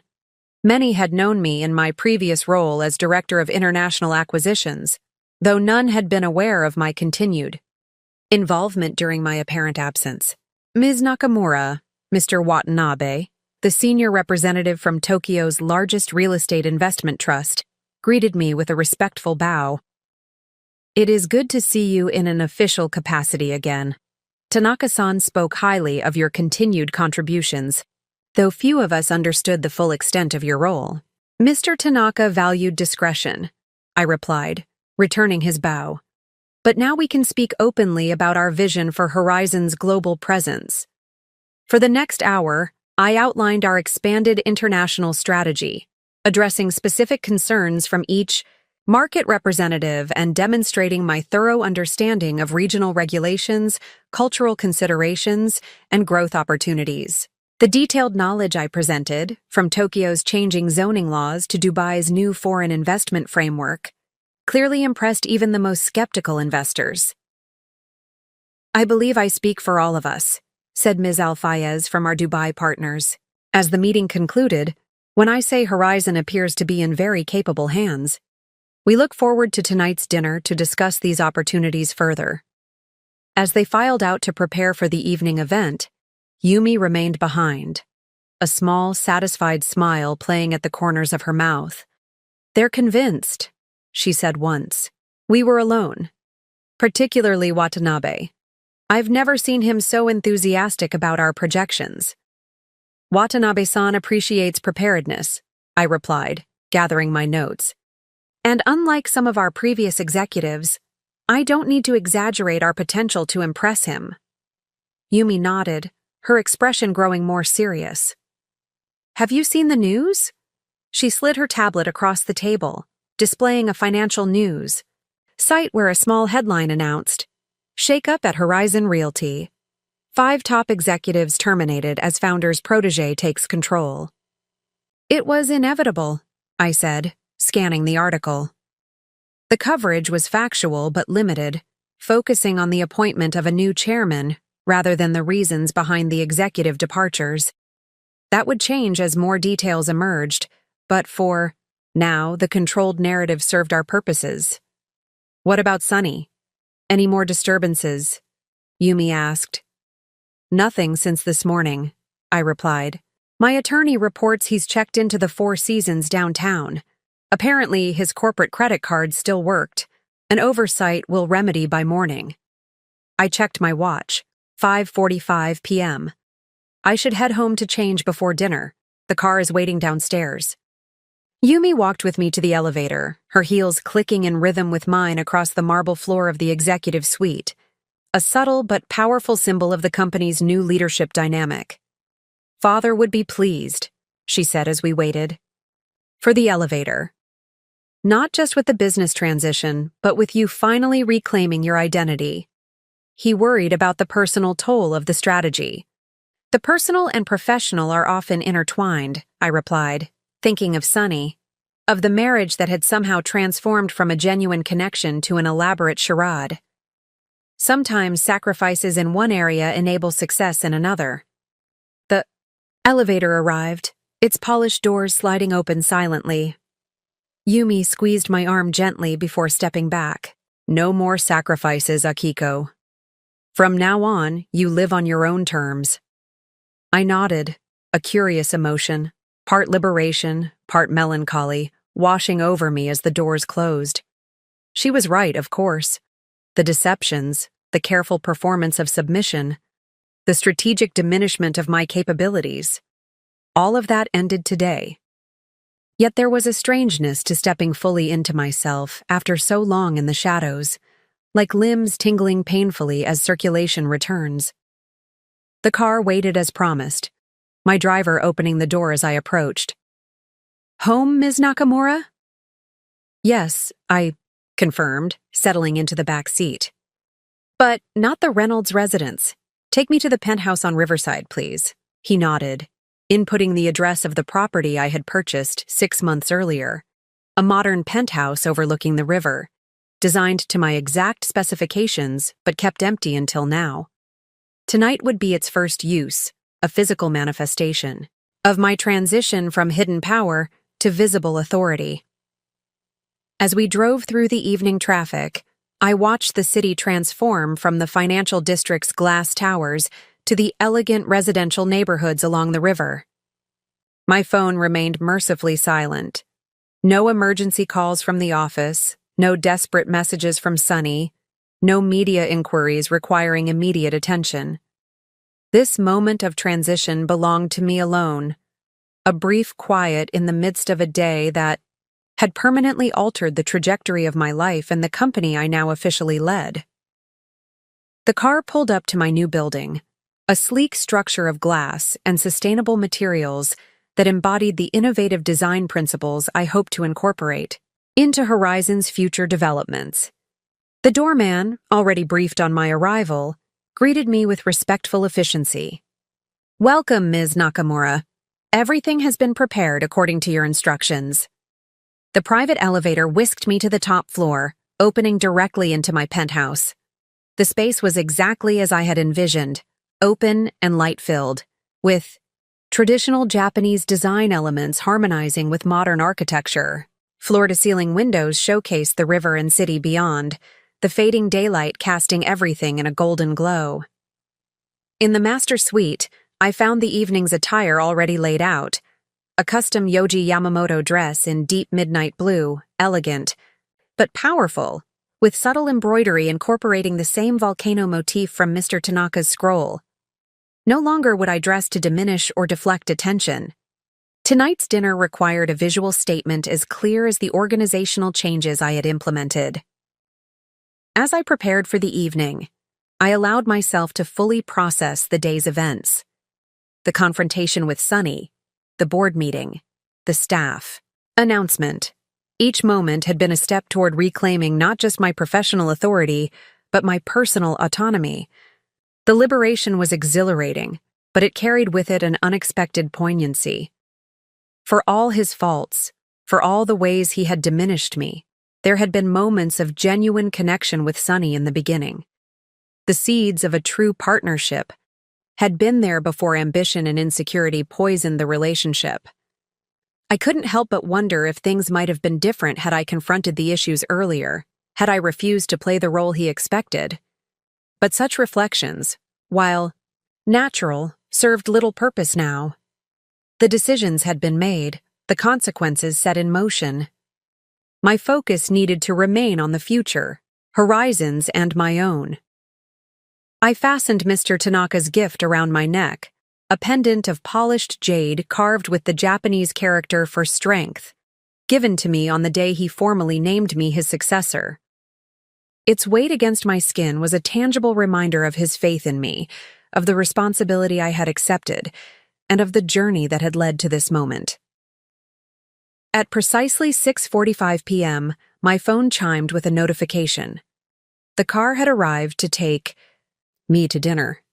I took one final look in the mirror, no longer seeing the carefully constructed facade of Sunny Reynolds' quiet wife, but the woman I had always been beneath that mask, Akiko Nakamura, chairman and CEO of Horizon Realty Group, finally stepping fully into the light.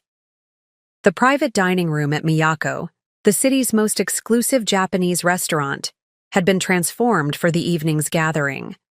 Traditional shoji screens created an intimate atmosphere, while subtle lighting highlighted the authentic artwork and flower arrangements selected specifically for this occasion. Mr. Tanaka had often used this space for his most important meetings, valuing both its privacy and its embodiment of Japanese aesthetics in an American setting. As my car pulled up to the restaurant, I noticed several familiar vehicles already parked outside. The investors had arrived early, eager to continue our earlier discussions in a more relaxed environment. The restaurant's owner, Mr. Hoshino, greeted me personally at the entrance. "Nakamura-san," he said, bowing deeply. "It is an honor to host you in your new capacity. Tanaka-san would be pleased to see his wishes fulfilled." "Thank you, Hoshino-san," I replied, returning his bow. "Your discretion over the years has been invaluable." He smiled knowingly. Mr. Hoshino had been one of the few people aware of my continued work with Mr. Tanaka. Our private meetings often conducted in this very restaurant under the guise of language lessons or cultural discussions. "Your guests await you," he said, gesturing toward the private room.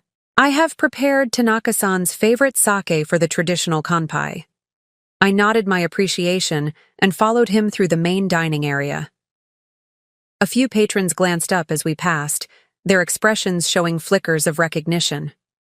The news of today's changes at Horizon was clearly spreading beyond financial circles. At the private room's entrance, Hoshino-san slid open the door and announced my arrival. Inside, 12 people rose from their seats around the low table.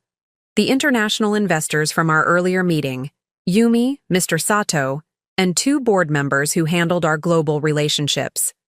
Chairman Nakamura, Mr. Watanabe greeted me formally, setting the tone for the evening. The others followed suit, the use of my title and position confirming the transition from our previous working dynamic to this new reality.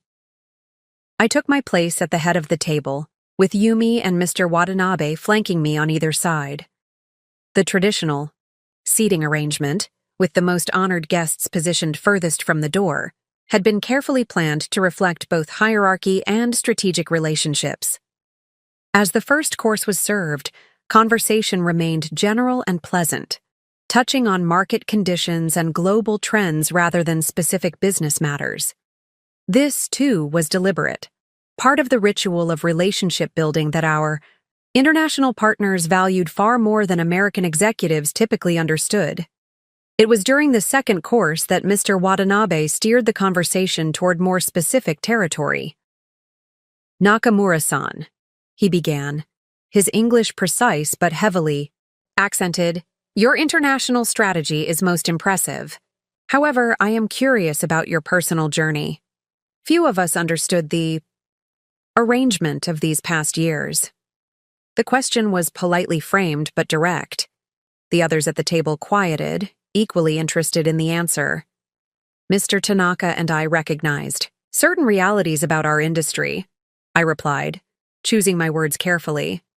Real estate development, particularly at the executive level, remains dominated by specific perspectives. We believed that observing the organization from different vantage points would provide valuable insights unavailable through traditional management methods. Mr. Watanabe nodded thoughtfully. A strategic withdrawal to enable a more effective return. Very Japanese in its approach. Indeed, I acknowledged. Though not without its challenges. Ms. Alfayez from our Dubai partners leaned forward slightly. I imagine those challenges extended beyond the professional realm, given that some of the executives removed today were, I understand, personally connected to you. The room grew even quieter, the directness of her observation pushing at the boundaries of propriety in such a setting.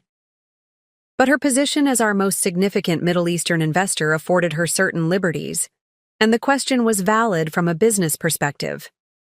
Personal connections should never supersede professional ethics, I said, my tone firm but not defensive. The decisions made today were based on extensive documentation of conduct incompatible with Horizon's values and future direction. The board has reviewed this documentation and fully supports the actions taken. Mr. Sato nodded his confirmation, adding, "The transition has been in preparation for nearly 2 years, following established governance protocols. This seemed to satisfy the investors, who recognized the message beneath my diplomatic response. Personal relationships had not and would not cloud my business judgment, regardless of the circumstances." As the main course was served, Mr. Tanaka's favorite sablefish with miso, conversation shifted to specific expansion opportunities in Asian markets. I outlined our plans for the Tokyo development, the Singapore commercial hub, and our innovative approach to sustainable luxury residences in Seoul. The investors engaged enthusiastically, their initial curiosity about the day's dramatic events, giving way to genuine excitement about Horizon's future direction.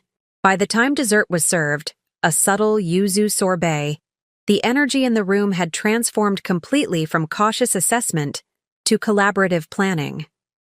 It was Mr. Watanabe who proposed the formal toast as sake cups were distributed. "To Horizon Realty Group," he said, raising his cup, "and to Chairman Nakamura, who honors Tanaka-san's legacy while boldly charting a new course. May this transition mark the beginning of even greater success." "Kanpai," replied the group in unison, completing the ritual that symbolically sealed their support. As we continued discussing specific projects late into the evening, I felt a growing certainty that the most critical external relationships had been successfully secured. The investors not only accepted the leadership change, but embraced the strategic vision I had presented. It was nearly 11 when the dinner concluded, each investor departing with renewed confidence in Horizon's direction and specific follow-up. Meetings already scheduled for the coming weeks. Yumi lingered as the others left, waiting until we were alone before speaking candidly. "Complete success," she said, switching to Japanese as she often did for our private conversations. "Particularly with Watanabe-san. He rarely offers such explicit support." "His support was always essential," I acknowledged. "Tokyo represents our largest growth opportunity in the coming fiscal year." "And personally?" she asked, her perceptive gaze searching my expression. "How are you feeling after today?" I considered the question carefully, aware that my relationship with Yumi transcended ordinary business connections.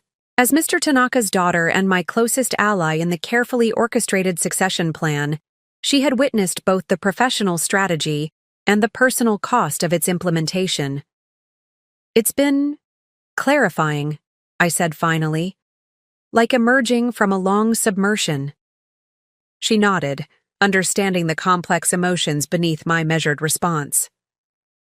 "The first day is always the most dramatic. Tomorrow will be about building, not revealing." "Yes," I agreed, gathering my things as Mr. Hoshino discreetly signaled that our car had arrived.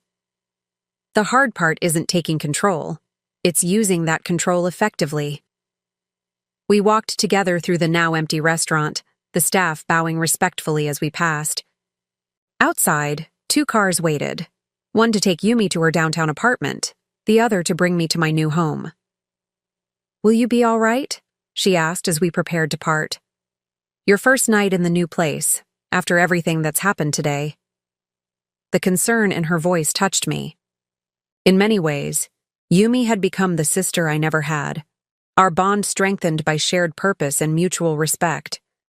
"I'll be fine," I assured her. "I've been preparing for this day for years." She embraced me briefly, an unusual gesture for her, typically reserved demeanor, before stepping back with a warm smile. "Then I'll see you tomorrow, Chairman Nakamura." As my car pulled away from the restaurant, I finally allowed myself to exhale fully, the tension of the days carefully managed, confrontations and negotiations giving way to a quiet sense of accomplishment. Phase 1 was complete. The revelation of my true position had been executed precisely as planned, with minimal disruption to the company's operations and maximum impact on its future trajectory. Tomorrow would bring new challenges, the practical work of implementing the strategic vision I had presented, managing the inevitable media inquiries, and solidifying the internal cultural changes I had initiated.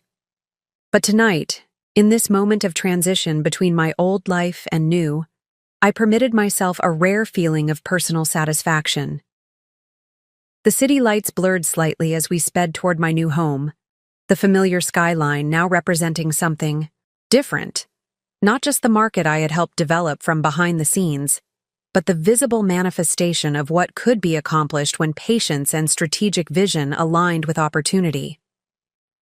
The first rays of morning sunlight filtered through the floor-to-ceiling windows of my penthouse, casting long shadows across the minimalist space I now called home. I had slept surprisingly well despite the emotional and professional intensity of the previous day, perhaps the result of finally releasing years of carefully maintained tension. My morning routine felt different here, unburdened by the need to maintain appearances or calibrate my behavior to Sunny's expectations. No more pretending to struggle with the financial section of the newspaper while secretly analyzing market trends.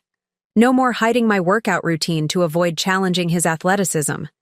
No more preparing elaborate breakfasts I barely touched to maintain the illusion of the perfect housewife. Instead, I moved through the spacious rooms with efficiency and purpose, preparing for my second day as Horizon's official leader. Today would be about consolidation, reinforcing yesterday's revelations and beginning the implementation of changes long planned but only now possible to execute. My phone chimed with a message from Mr. Sato. "Press inquiries multiplying. Prepared. Statement ready for your review. Front page WSJ Business section." I opened the attached image to find our story prominently featured. Horizon's hidden power player emerges. Tanaka protégé takes control after years in the shadows.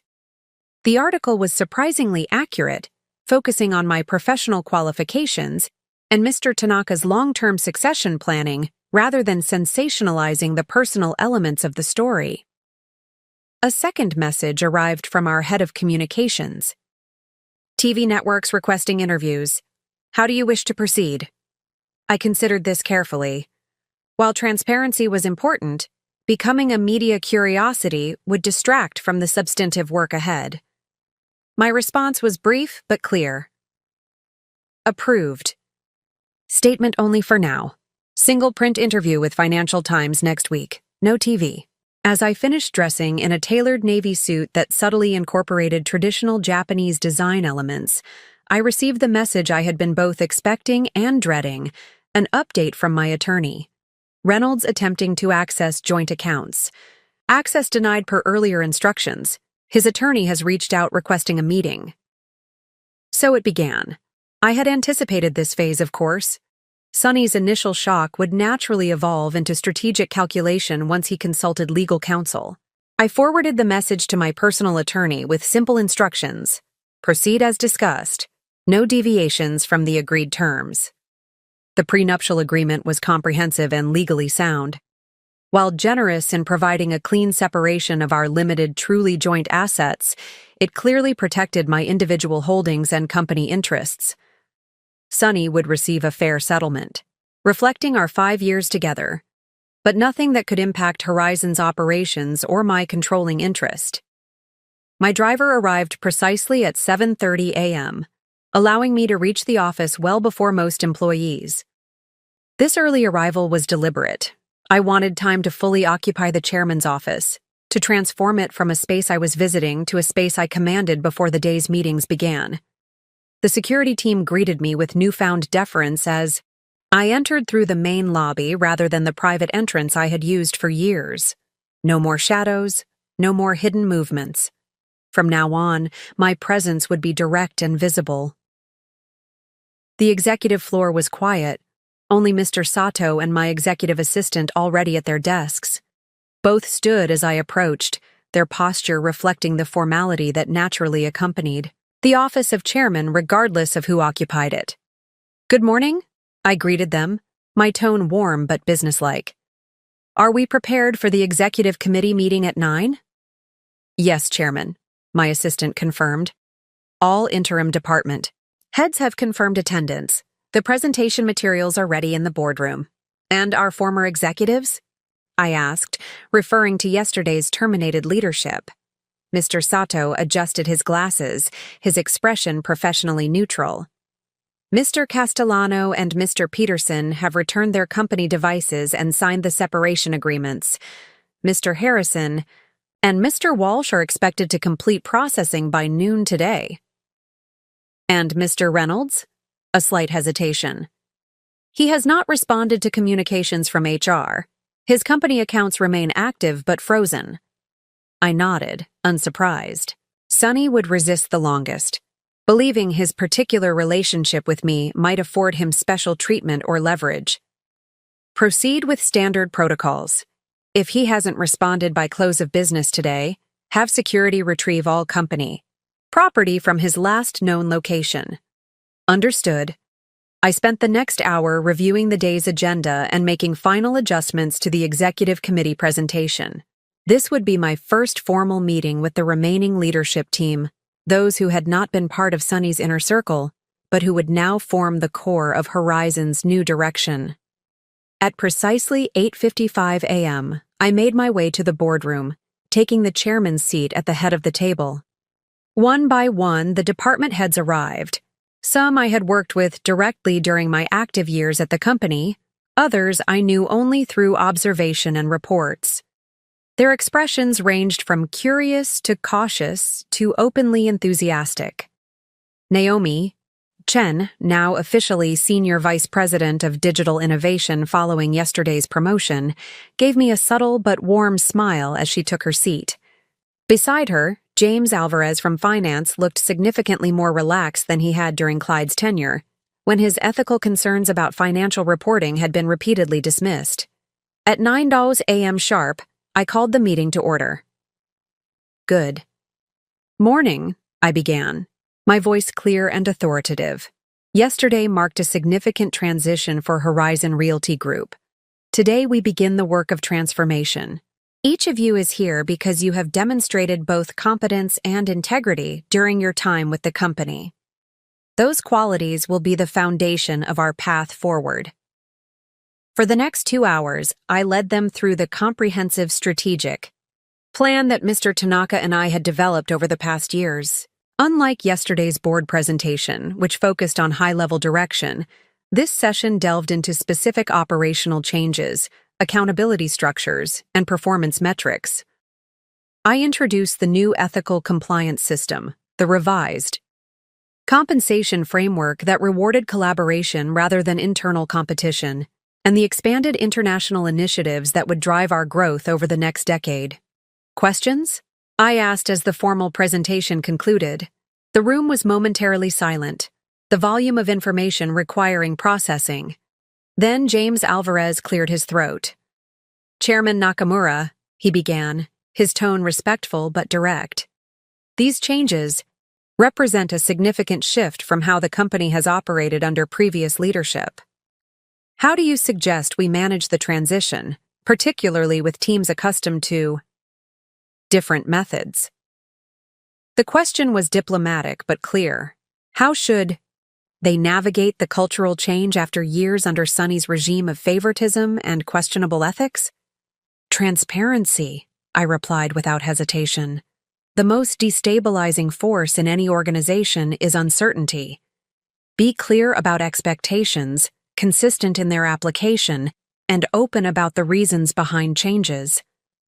Those who thrived under the previous system because of merit will continue to thrive. Those who depended on favoritism will need to adapt or find opportunities elsewhere."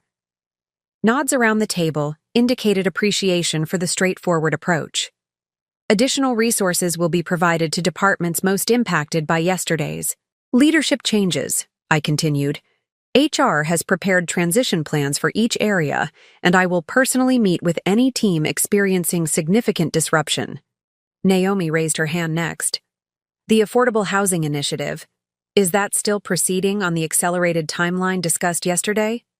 "Yes," I confirmed. "In fact, I'd like you and James to coordinate on the digital marketing and financing aspects. The project documents will be in your inboxes by noon today."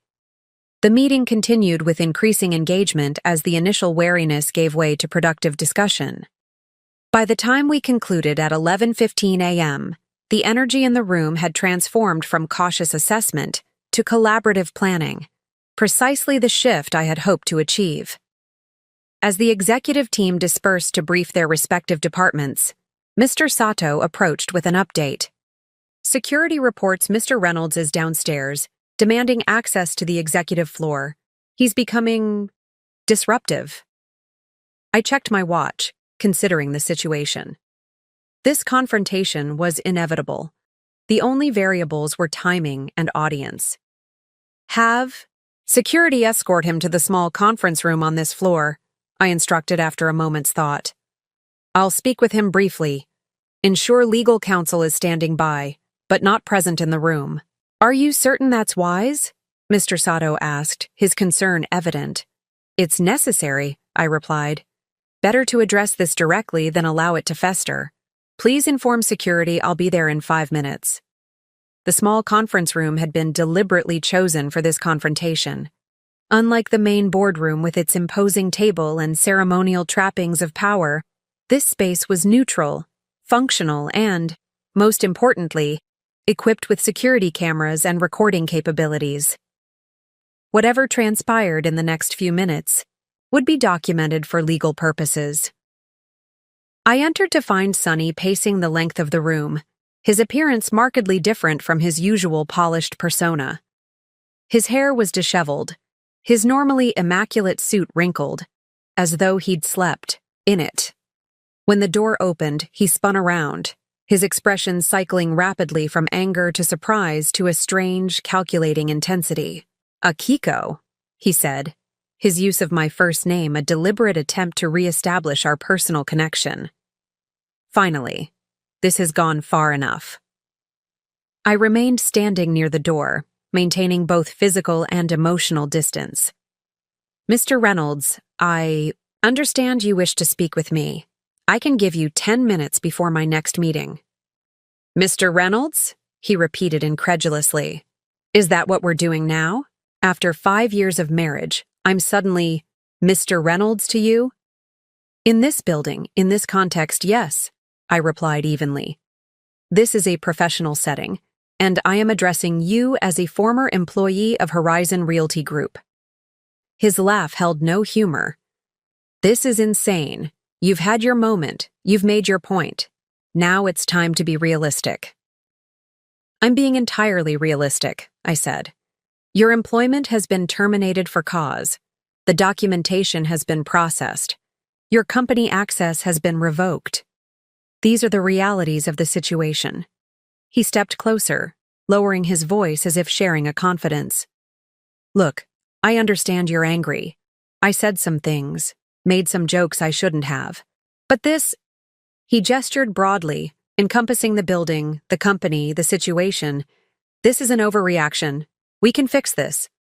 There's nothing to fix, I replied. The changes at Horizon are not the result of personal grievances, but professional assessments conducted over years. Your performance, ethics, and leadership have been found wanting. The decision is final. His facade of reasonableness slipped, frustration breaking through. You can't just erase 5 years of my career because your feelings were hurt. I built relationships with clients. I developed properties that made millions for this company. You took credit for other people's work, I corrected. You inflated projections, misrepresented meeting outcomes, and created a culture of favoritism that undermined Horizon's performance. All of this is extensively documented. Sonny ran a hand through his hair, his strategy shifting again. The board can't possibly support this. You've manipulated them with whatever story Tanaka fed them before he died.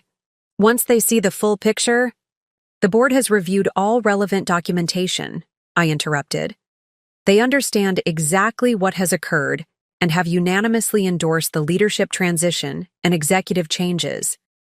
For a moment, he seemed genuinely at a loss, the reality of his situation finally penetrating his denial. Then his expression hardened. And what about our marriage? Was that just part of your corporate espionage too? The question carried genuine hurt beneath its accusatory tone, touching the one aspect of this confrontation I couldn't address with pure professional detachment. Our marriage was real, I said, my voice softening slightly despite my determination to maintain boundaries. At least, it was in the beginning. But it changed, Sonny. You changed when you began to see me as a possession rather than a partner. When my ideas became jokes for you to share with your friends. When my value to you became measured by how well I played the role of the supportive, silent wife. That's not fair, he protested, though with less conviction. I provided for you? No, I cut him off firmly. You didn't provide for me. You spent my money, lived in my house, and built your career on connections facilitated by my company. The fact that you never questioned the math, how a mid-level executive could afford our lifestyle, speaks volumes about your self-deception. He fell silent, absorbing this unassailable truth. When he spoke again, his voice had lost its aggressive edge, replaced by something closer to bewilderment. What happens now? Professionally, your employment with Horizon is terminated. The separation package detailed in your termination documents is generous, provided you sign the non-disclosure and non-disparagement agreements. Personally, the divorce papers have been filed. My attorneys will contact yours to facilitate an equitable division of our legitimately joint assets. That's it? He asked, an emptiness in his voice that might have moved me under different circumstances. 5 years together, and it ends with paperwork and legal teams? It ended long before today, I replied quietly. Today merely makes official what has been true for some time. He looked around the conference room, at the sleek furniture and corporate art, symbols of the power he had believed was his by right. I never really knew you, did I? No, I acknowledged. You never tried to. You were too comfortable with the version of me you created in your mind to look for the reality. Security appeared in the doorway, a silent reminder that our time was concluding. Sonny noticed them and straightened his shoulders, making one final attempt to salvage his dignity. This isn't over, he said, but the threat sounded hollow even to his own ears. I built a reputation in this industry. People respect me. My clients trust me. Your clients trusted Horizon, I corrected. and they will continue to do so under its new leadership. As for your reputation, I paused, not out of cruelty but precision. I suggest focusing on rebuilding it based on actual accomplishments, rather than appropriated credit. He had no response to this, the truth of it too evident to dispute. With a final look that carried more confusion than anger, he allowed security to escort him from the room. I remained standing for a moment after he left, acknowledging the complex emotions his departure stirred. Our marriage had not been a complete fabrication. There had been genuine connection, shared dreams, moments of happiness. But those truths didn't negate the other realities: the casual disrespect, the dismissal of my intelligence, the jokes at my expense that had slowly poisoned whatever love had existed between us.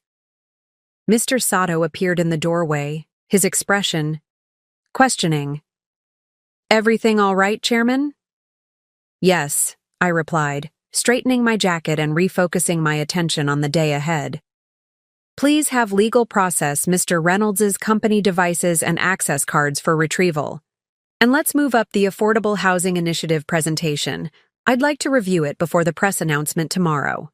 As I walked back to my office, I passed Naomi Chen in the hallway, her arms full of presentation materials for our upcoming meeting.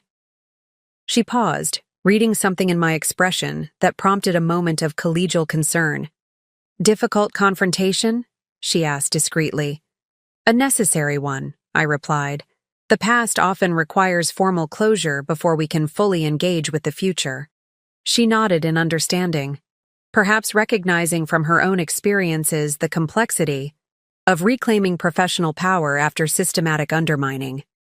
"The team is ready when you are. We've incorporated the accelerated timeline for the Tokyo expansion." "Excellent.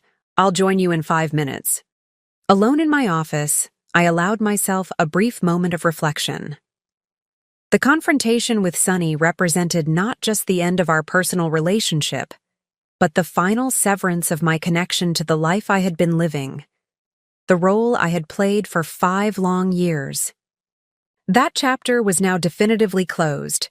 Opening my laptop, I reviewed the afternoon schedule, the affordable housing presentation, calls with our Tokyo partners, meetings with 2 key clients potentially unsettled by the leadership changes. The work ahead was substantial, but energizing. The kind of meaningful, impactful projects I had been orchestrating from the shadows for years and could now drive openly. A notification appeared on my screen, a message from Yumi. "Lunch tomorrow? Much to celebrate." I smiled, typing a quick confirmation. Yes, there was indeed much to celebrate. Not just professional achievements, but personal liberation. For the first time in years, I was fully myself. In my home, in my company, and in the world. The intercom buzzed. "Chairman Nakamura, the team is assembled for the affordable housing presentation." "On my way," I replied, rising from my desk with purposeful energy. The past was acknowledged and released. Now, the future awaited. By mid-afternoon, news of the confrontation with Sunny had spread through the executive floor, despite the discretion of those directly involved. In a company the size of Horizon, information moved with remarkable efficiency, particularly when it involved such a dramatic power shift. The whispers reached me as fragments of conversation that quieted when I approached, concerned glances quickly masked with professional smiles. I neither confirmed nor denied the rumors, understanding that the personal dimension of the story would, inevitably, become part of company lore. What mattered was channeling that energy into productive change, rather than allowing it to become a distraction. The affordable housing presentation had gone exceptionally well, with the team embracing the accelerated timeline and innovative financing structure I had proposed. This initiative, repeatedly dismissed by Sunny and his circle as unprofitable, would actually increase our tax advantages while establishing Horizon as a pioneer in sustainable community development. The first phase can break ground within 60 days, James concluded as the presentation ended. We've already identified 3 potential sites that meet our criteria. Excellent, I replied, reviewing the projections one final time. Let's proceed with site assessments immediately. And James, make sure the community engagement team is involved from the beginning. I want local input incorporated from day one, not as an afterthought. He nodded, making a note. Understood. Very different from our usual approach. Very different results, too, I said with a faint smile. Sometimes the most profitable path isn't the most obvious one. As the team filed out, my executive assistant appeared with an update that I had been anticipating with mixed emotions. Chairman, the remaining executives have completed their exit processing. All company property has been returned, and the separation agreements have been signed, except for Mr. Reynolds. His attorney has submitted a formal request for an extended negotiation period. Denied, I said without hesitation. The terms are non-negotiable. He has until 5 p.m. today to sign the standard agreement, or we proceed with the alternative separation protocol. The alternative protocol was significantly less generous, involving immediate legal action to recover company resources and a formal ethics investigation that would become part of the public record. Sonny's attorney would understand the implications, even if Sonny himself remained defiant. Also, my assistant continued, Mr. Castellano has requested a brief meeting before leaving the building. He's waiting in the small conference room. This was unexpected. Of Sonny's inner circle, Mario Castellano had been perhaps the most problematic, his treatment of female employees creating particular liability for the company. That he would seek a meeting rather than departing quietly suggested either remarkable self-awareness or a misguided attempt at negotiation. I'll see him, I decided after a moment's consideration. Please inform security to remain nearby and ensure the recording system is active. The conference room was the same one where I had confronted Sonny earlier, though the energy was entirely different as I entered to find Mario sitting stiffly at the table. Gone was his usual swagger, replaced by an uncharacteristic formality, as he stood to greet me. Chairman Nakamura, he said, the title sounding foreign from his lips. Thank you for agreeing to see me. I nodded acknowledgement but didn't offer my hand. You requested this meeting, Mr. Castellano. I can give you 5 minutes. He sat back down, his composure slipping slightly. I wanted to clarify some things before I leave. The file you presented contains serious allegations about my conduct. Not allegations, I corrected. Documented incidents with multiple witnesses, and supporting evidence. There's nothing to clarify. The record speaks for itself. That's just it, he said, leaning forward earnestly. The record doesn't tell the whole story. The company culture, the environment, it encouraged certain behaviors. Sonny and Clyde, they set the tone. We were just following their lead. I regarded him with cool assessment. You're a senior vice president, Mr. Castellano, a leader in this organization. Following the lead of those engaging in inappropriate behavior isn't a defense. It's an additional failure of judgment and character. He shifted uncomfortably. I'm not saying it was right. I'm just trying to explain that in a different environment, with different expectations. You would have behaved differently, I finished. For him. Perhaps. We'll never know. What we do know is how you chose to behave in the environment that existed. Those choices have consequences. Mario's expression hardened slightly, a flash of the entitlement I had observed over years of watching him operate. Is there no path back? No consideration for my years of service? My client relationships alone have generated millions for Horizon. Your client relationships were built using company resources, company reputation, and company connections, I replied evenly. They belong to Horizon, not to you personally. As for a path back, I paused, considering my words carefully. The separation agreement includes a clause allowing for reconsideration after 1 year, provided certain conditions are met. Professional, counseling, ethics training, and a demonstrated commitment to changed behavior would be minimum requirements. Hope flickered briefly in his eyes before reality reasserted itself. And in the meantime, my career, my reputation, will reflect your actions, I said simply. The separation agreement includes a neutral reference if you choose to pursue opportunities elsewhere. How you address your departure with potential employers is your decision. Honesty would be advisable.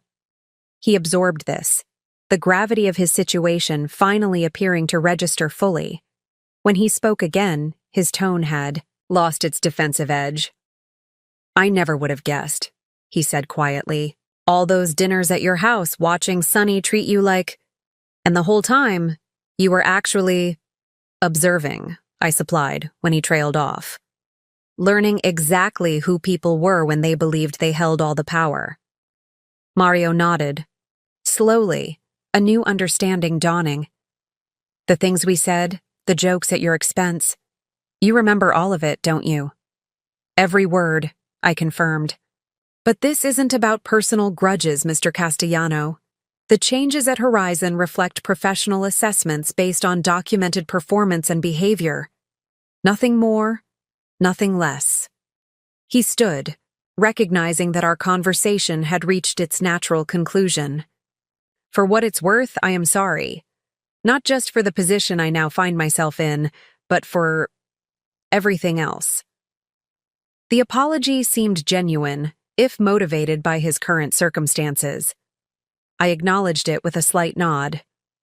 Noted. I suggest you focus that reflection on making better choices moving forward. Your time at Horizon has ended, but your career needn't be defined solely by your mistakes here. As he moved toward the door, he paused for a final question. Can I ask, was any of it real? Your relationship with Sonny, the quiet housewife act? Or was it all just part of some elaborate corporate strategy? The question echoed Sonny's earlier demand, but without the raw emotion that had colored his inquiry. Mario's interest seemed almost academic, a man trying to understand how thoroughly he had been deceived. The beginning was real, I said after a moment's consideration.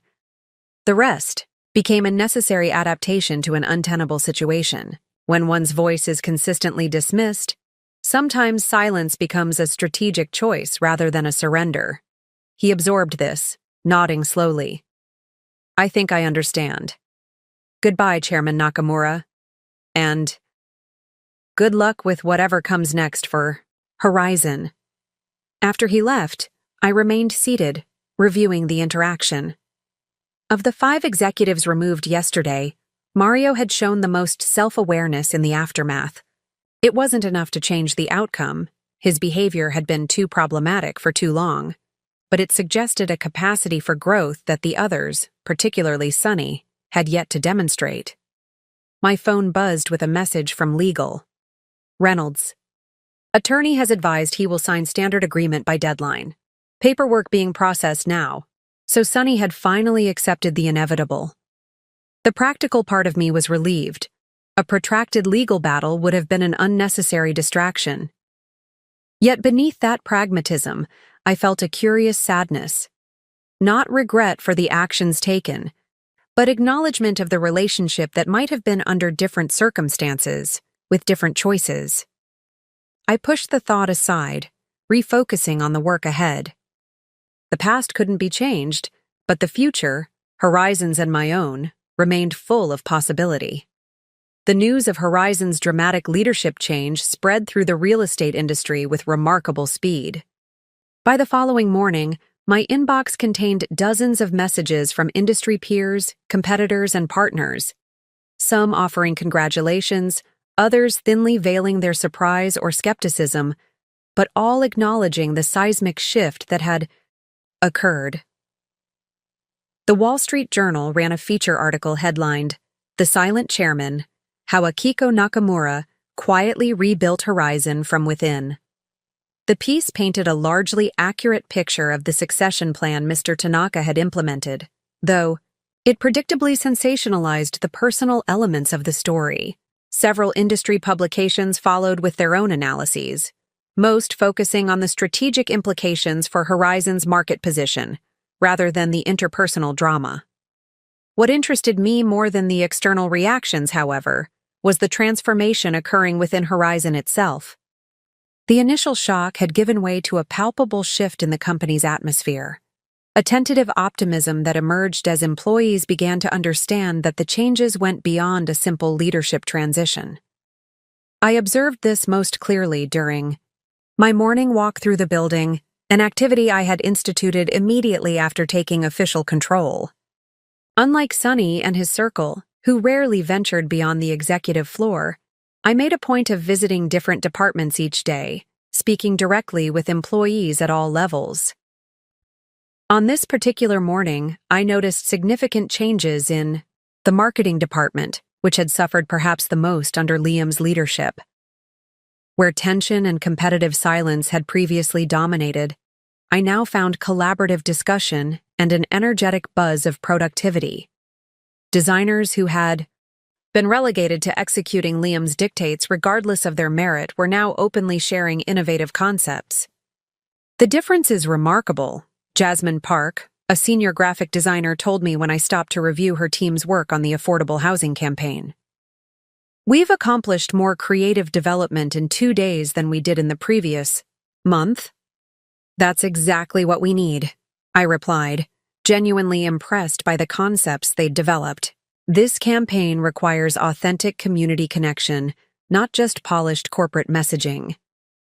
In the finance department, James had already implemented a more transparent reporting structure, dismantling the opaque systems Clyde had used to obscure questionable allocations.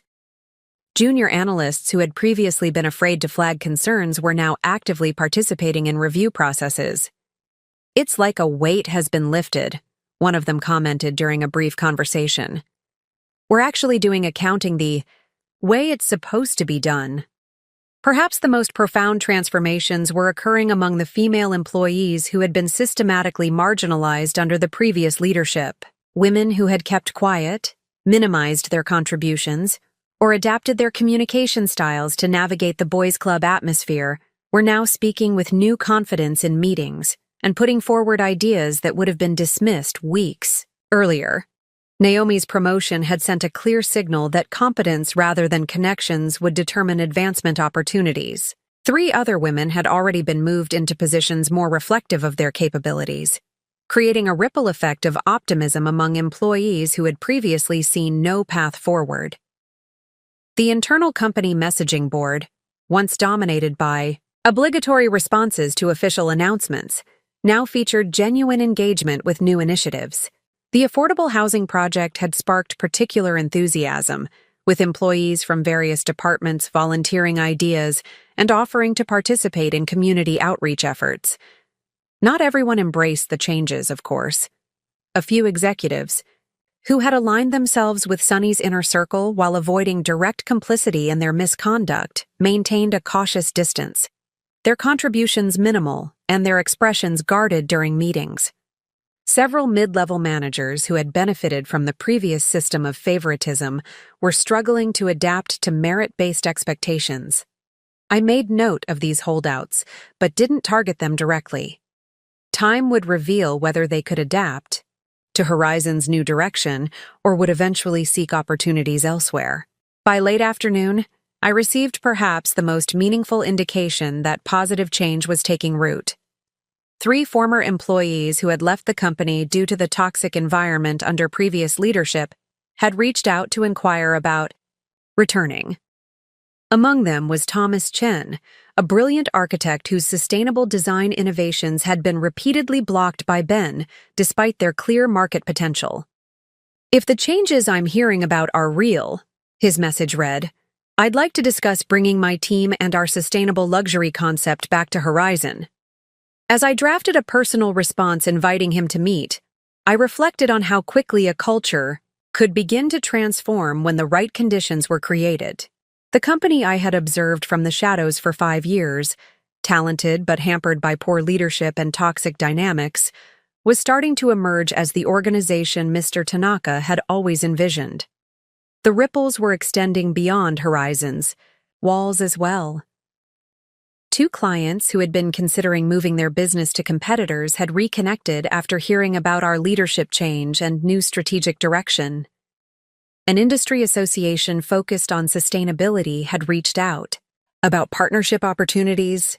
Even a few investors who had been wary of Horizon's previous approach were expressing renewed interest. Change was happening, faster and more organically than even I had anticipated. 1 week after taking control of Horizon, I sat in my office, reviewing the first comprehensive performance reports produced under the new leadership structure. The data confirmed what I had observed anecdotally. Productivity was up in most departments, client feedback was trending positive, and the affordable housing initiative was progressing ahead of schedule. Yet alongside these encouraging signs, resistance to the new order was crystallizing in predictable ways. My executive assistant placed a folder on my desk containing what she diplomatically called matters requiring attention, a collection of challenges that had emerged from those unwilling to accept the company's new direction. Bradley Thompson is still refusing to implement the transparency protocols in the commercial division, she explained, referring to a regional director who had been closely aligned with Clyde. And there's been some coordinated pushback on the revised compensation structure. I nodded, unsurprised. Who's leading that particular resistance? Primarily Wilson from sales and Adler from development. Both were beneficiaries of the previous bonus system. Of course they were, I murmured, reviewing their personnel files. Both men had consistently received outsized bonuses despite mediocre performance metrics, clear evidence of the favoritism that had permeated Horizon's operations. Schedule meetings with each of them for tomorrow. Individual discussions, not a group confrontation. She nodded, making a note. Also, there's been communication from external sources. Mr. Reynolds appears to be speaking with several of our clients. This was expected but still required attention. Despite the non-disparagement clause in his separation agreement, Sonny was clearly attempting to undermine confidence in Horizon's new leadership. His personal relationships with certain clients created vulnerability that needed to be addressed directly. Prepare briefing packages on those client relationships, I instructed. I'll reach out personally to each one. As my assistant departed, Yumi arrived for our scheduled strategy meeting, her expression betraying a mix of amusement and concern. I see the resistance has organized, she commented, glancing at the folder on my desk. Predictable but manageable, I replied, gesturing for her to take a seat. Anyone clinging to the old system was bound to push back. The question is whether they're salvageable or determined to sabotage progress. And Sonny, I hear he's been quite active among his industry contacts, I nodded. Also predictable. His ego won't allow him to accept defeat gracefully.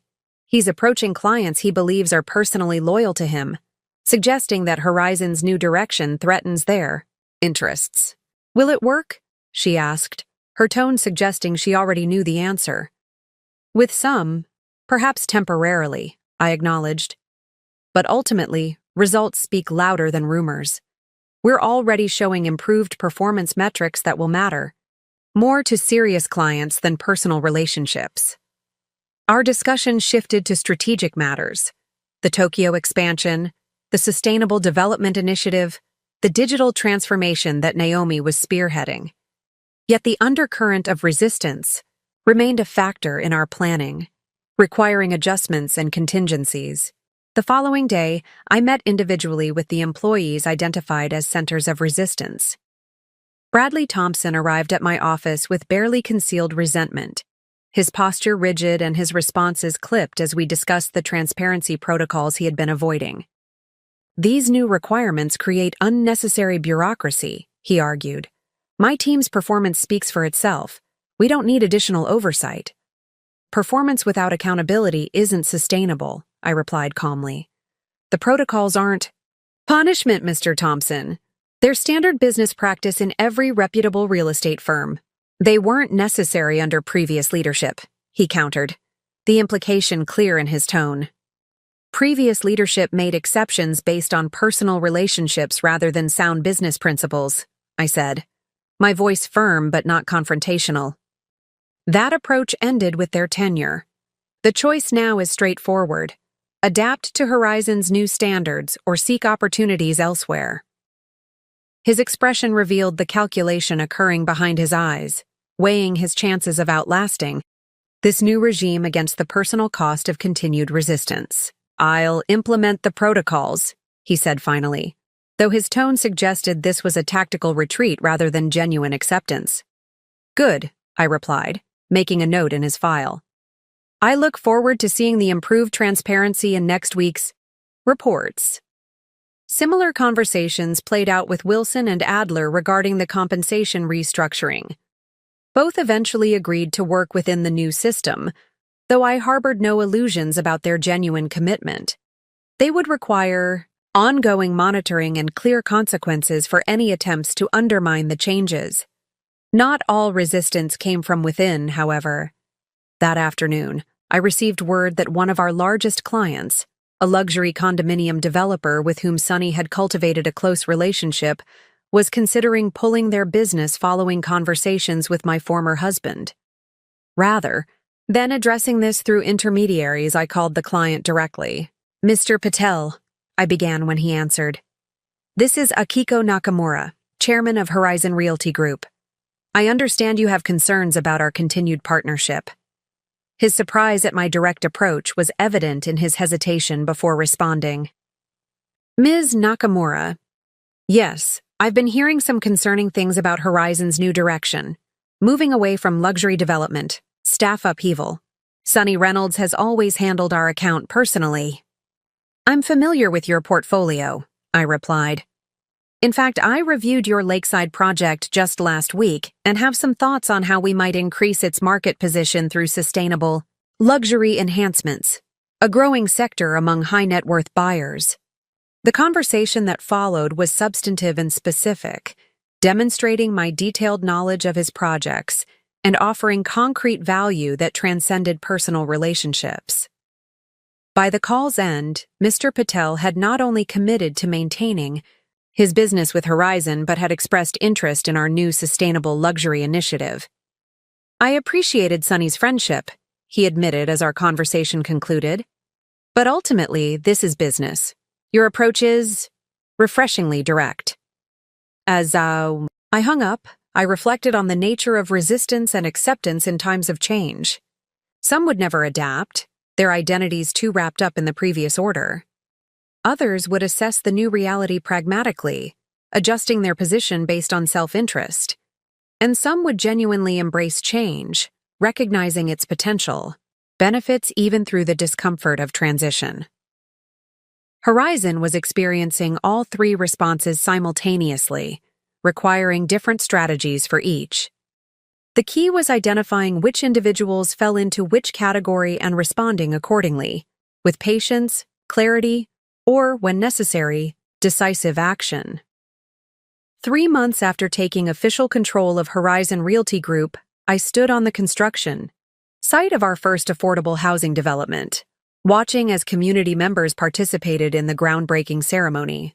What had begun as a concept dismissed by Sunny and his circle as unprofitable had transformed into Horizon's most publicized initiative, and, somewhat ironically, one of our most financially promising ventures once the tax incentives and government partnerships were properly structured. The project represented more than just a strategic pivot.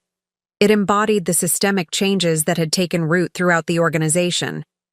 The development team included both experienced Horizon employees and new talent recruited specifically for their expertise in sustainable community building. The financing structure incorporated innovative approaches developed by James and his revitalized finance department. The marketing materials, created under Naomi's direction, emphasized community integration and long-term social impact rather than the quick profit messaging that had dominated under previous leadership. The community response has exceeded our projections, Thomas Chen noted as he joined me at the edge of the site. His return to Horizon as Director of Sustainable Design had been a significant win, bringing not only his considerable talent but also a symbolic affirmation of the company's new direction. The waiting list for Phase 1 is already full, I confirmed, and the financing model has attracted attention from 3 municipal governments interested in similar partnerships. We watched as local officials, community representatives, and Horizon team members mingled during the ceremony, the interactions marked by genuine engagement rather than the superficial networking that had characterized company events in the past. It's not just this project, Thomas said thoughtfully. The entire company feels different. Even the headquarters has a different energy. He was right. The physical space of Horizon's offices had evolved alongside its culture. The executive floor, once an isolated domain of closed doors and exclusive access, had been redesigned with more transparent architecture and collaborative spaces. My own office featured glass walls that could be frosted for privacy when needed, but remained clear for most of the day, symbolizing the accessibility that characterized my leadership approach. The changes extended far beyond aesthetics. New ethical guidelines had been implemented company-wide, with clear reporting mechanisms and consistent consequences for violations. The compensation structure now rewarded collaboration and long-term value creation rather than short-term gains.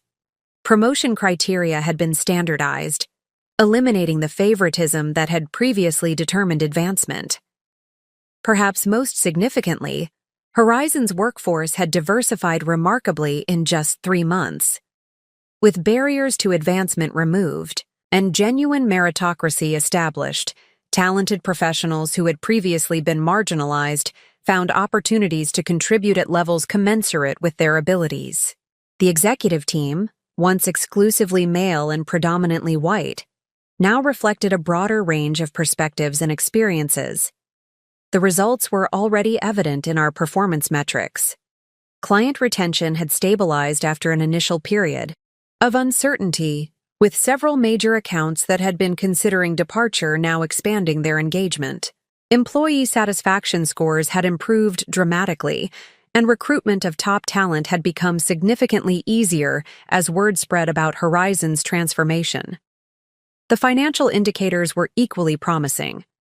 While the transition had initially created some market uncertainty, our stock had stabilized and begun to climb as investors recognized the substantive improvements in operations and strategic positioning. The first quarterly earnings report under my official leadership had exceeded analyst expectations, driven by more efficient operations and several innovative projects that had previously been suppressed under Sunny's risk-averse approach. As for the resistance that had emerged in the early weeks, it had largely resolved itself through natural selection. Bradley Thompson had ultimately resigned, unable to adapt to the transparency requirements and unwilling to acknowledge that his previous success had been built on favoritism rather than merit. Wilson and Adler had made similar exits after finding themselves unable to justify their positions when held to objective performance standards. A few others who had initially resisted had surprised me by embracing the new direction once they experienced its benefits. Jenkins from the legal department, once closely allied with Clyde, had become one of our most effective advocates for ethical compliance after discovering how much easier his job became when not constantly navigating questionable decisions from leadership. The external landscape had evolved as well. Sunny and his former colleagues had initially attempted to damage Horizon's reputation through industry connections, but their efforts gained little traction as our results spoke for themselves. Mario had taken a position with a smaller firm in another city, apparently applying some lessons from his experience at Horizon to rebuild his career on a more sustainable foundation. Clyde and Ben had largely disappeared from the industry radar, their reputations too damaged by the evidence that had emerged following their departures. Sunny himself had perhaps the most difficult adjustment. The divorce had been finalized without the dramatic court battle his initial posturing had threatened, reality eventually overcoming his desire for revenge.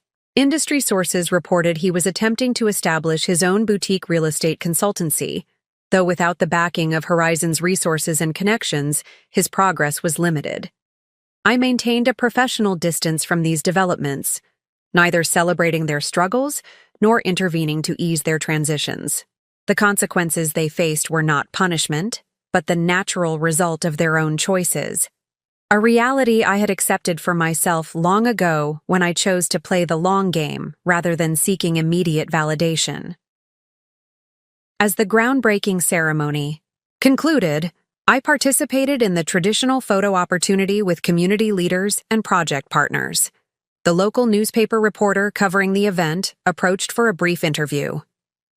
Chairman Nakamura, this project represents quite a departure from Horizon's traditional focus, she observed. What inspired this new direction? I considered my response carefully, aware that my answer would become part of both Horizon's public narrative and my own professional legacy. Horizon has always been about creating value through real estate, I replied. What's evolved is our understanding of what constitutes true value. Sustainable development that serves communities while delivering strong returns for investors isn't a departure from our mission. It's a more complete fulfillment of it. As I returned to the office later that afternoon, I paused in the lobby to observe the newly installed art piece that had replaced the imposing corporate portrait of Sunny that once dominated the space. The new installation featured Mr. Tanaka's favorite Japanese proverb, rendered in both English and Japanese. Vision without action is a daydream. Action without vision is a nightmare. The systemic change at Horizon wasn't just about new policies or different leadership personalities.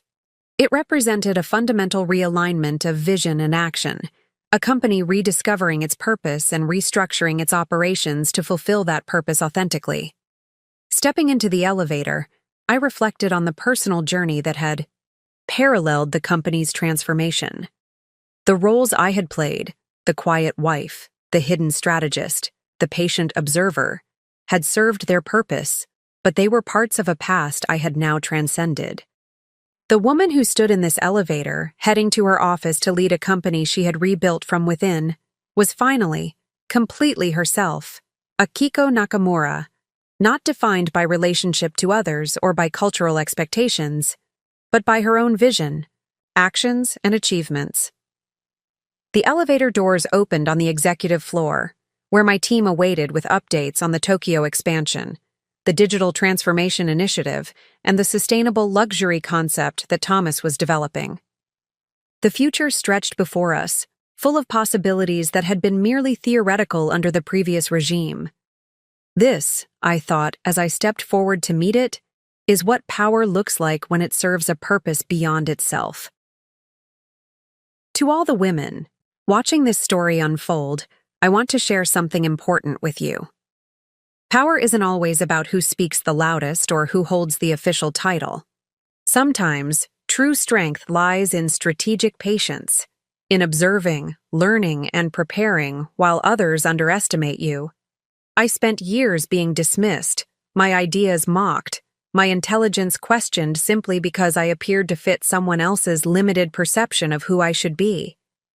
But all that time, I wasn't just enduring, I was building, planning, and growing stronger. Remember this. You don't need to diminish yourself to make others comfortable. Your intelligence is not a threat to be hidden. Your ambition is not something to apologize for. The path to reclaiming your power might not be direct. It might require difficult choices and moments of strategic silence, but never confuse temporary adaptation with permanent acceptance of limitations others place on you. Your worth isn't determined by those who fail to see it. And when you finally step into the fullness of who you are, without apology, without compromise, you'll find that true power was within you all along, waiting for the right moment to emerge. Be patient. Be strategic. Be unstoppable. Up next, you've got 2 more standout stories right on your screen. If this one hit the mark, you won't want to pass these up. Just click and check them out. And don't forget to subscribe and turn on the notification bell so you don't miss any upload from us.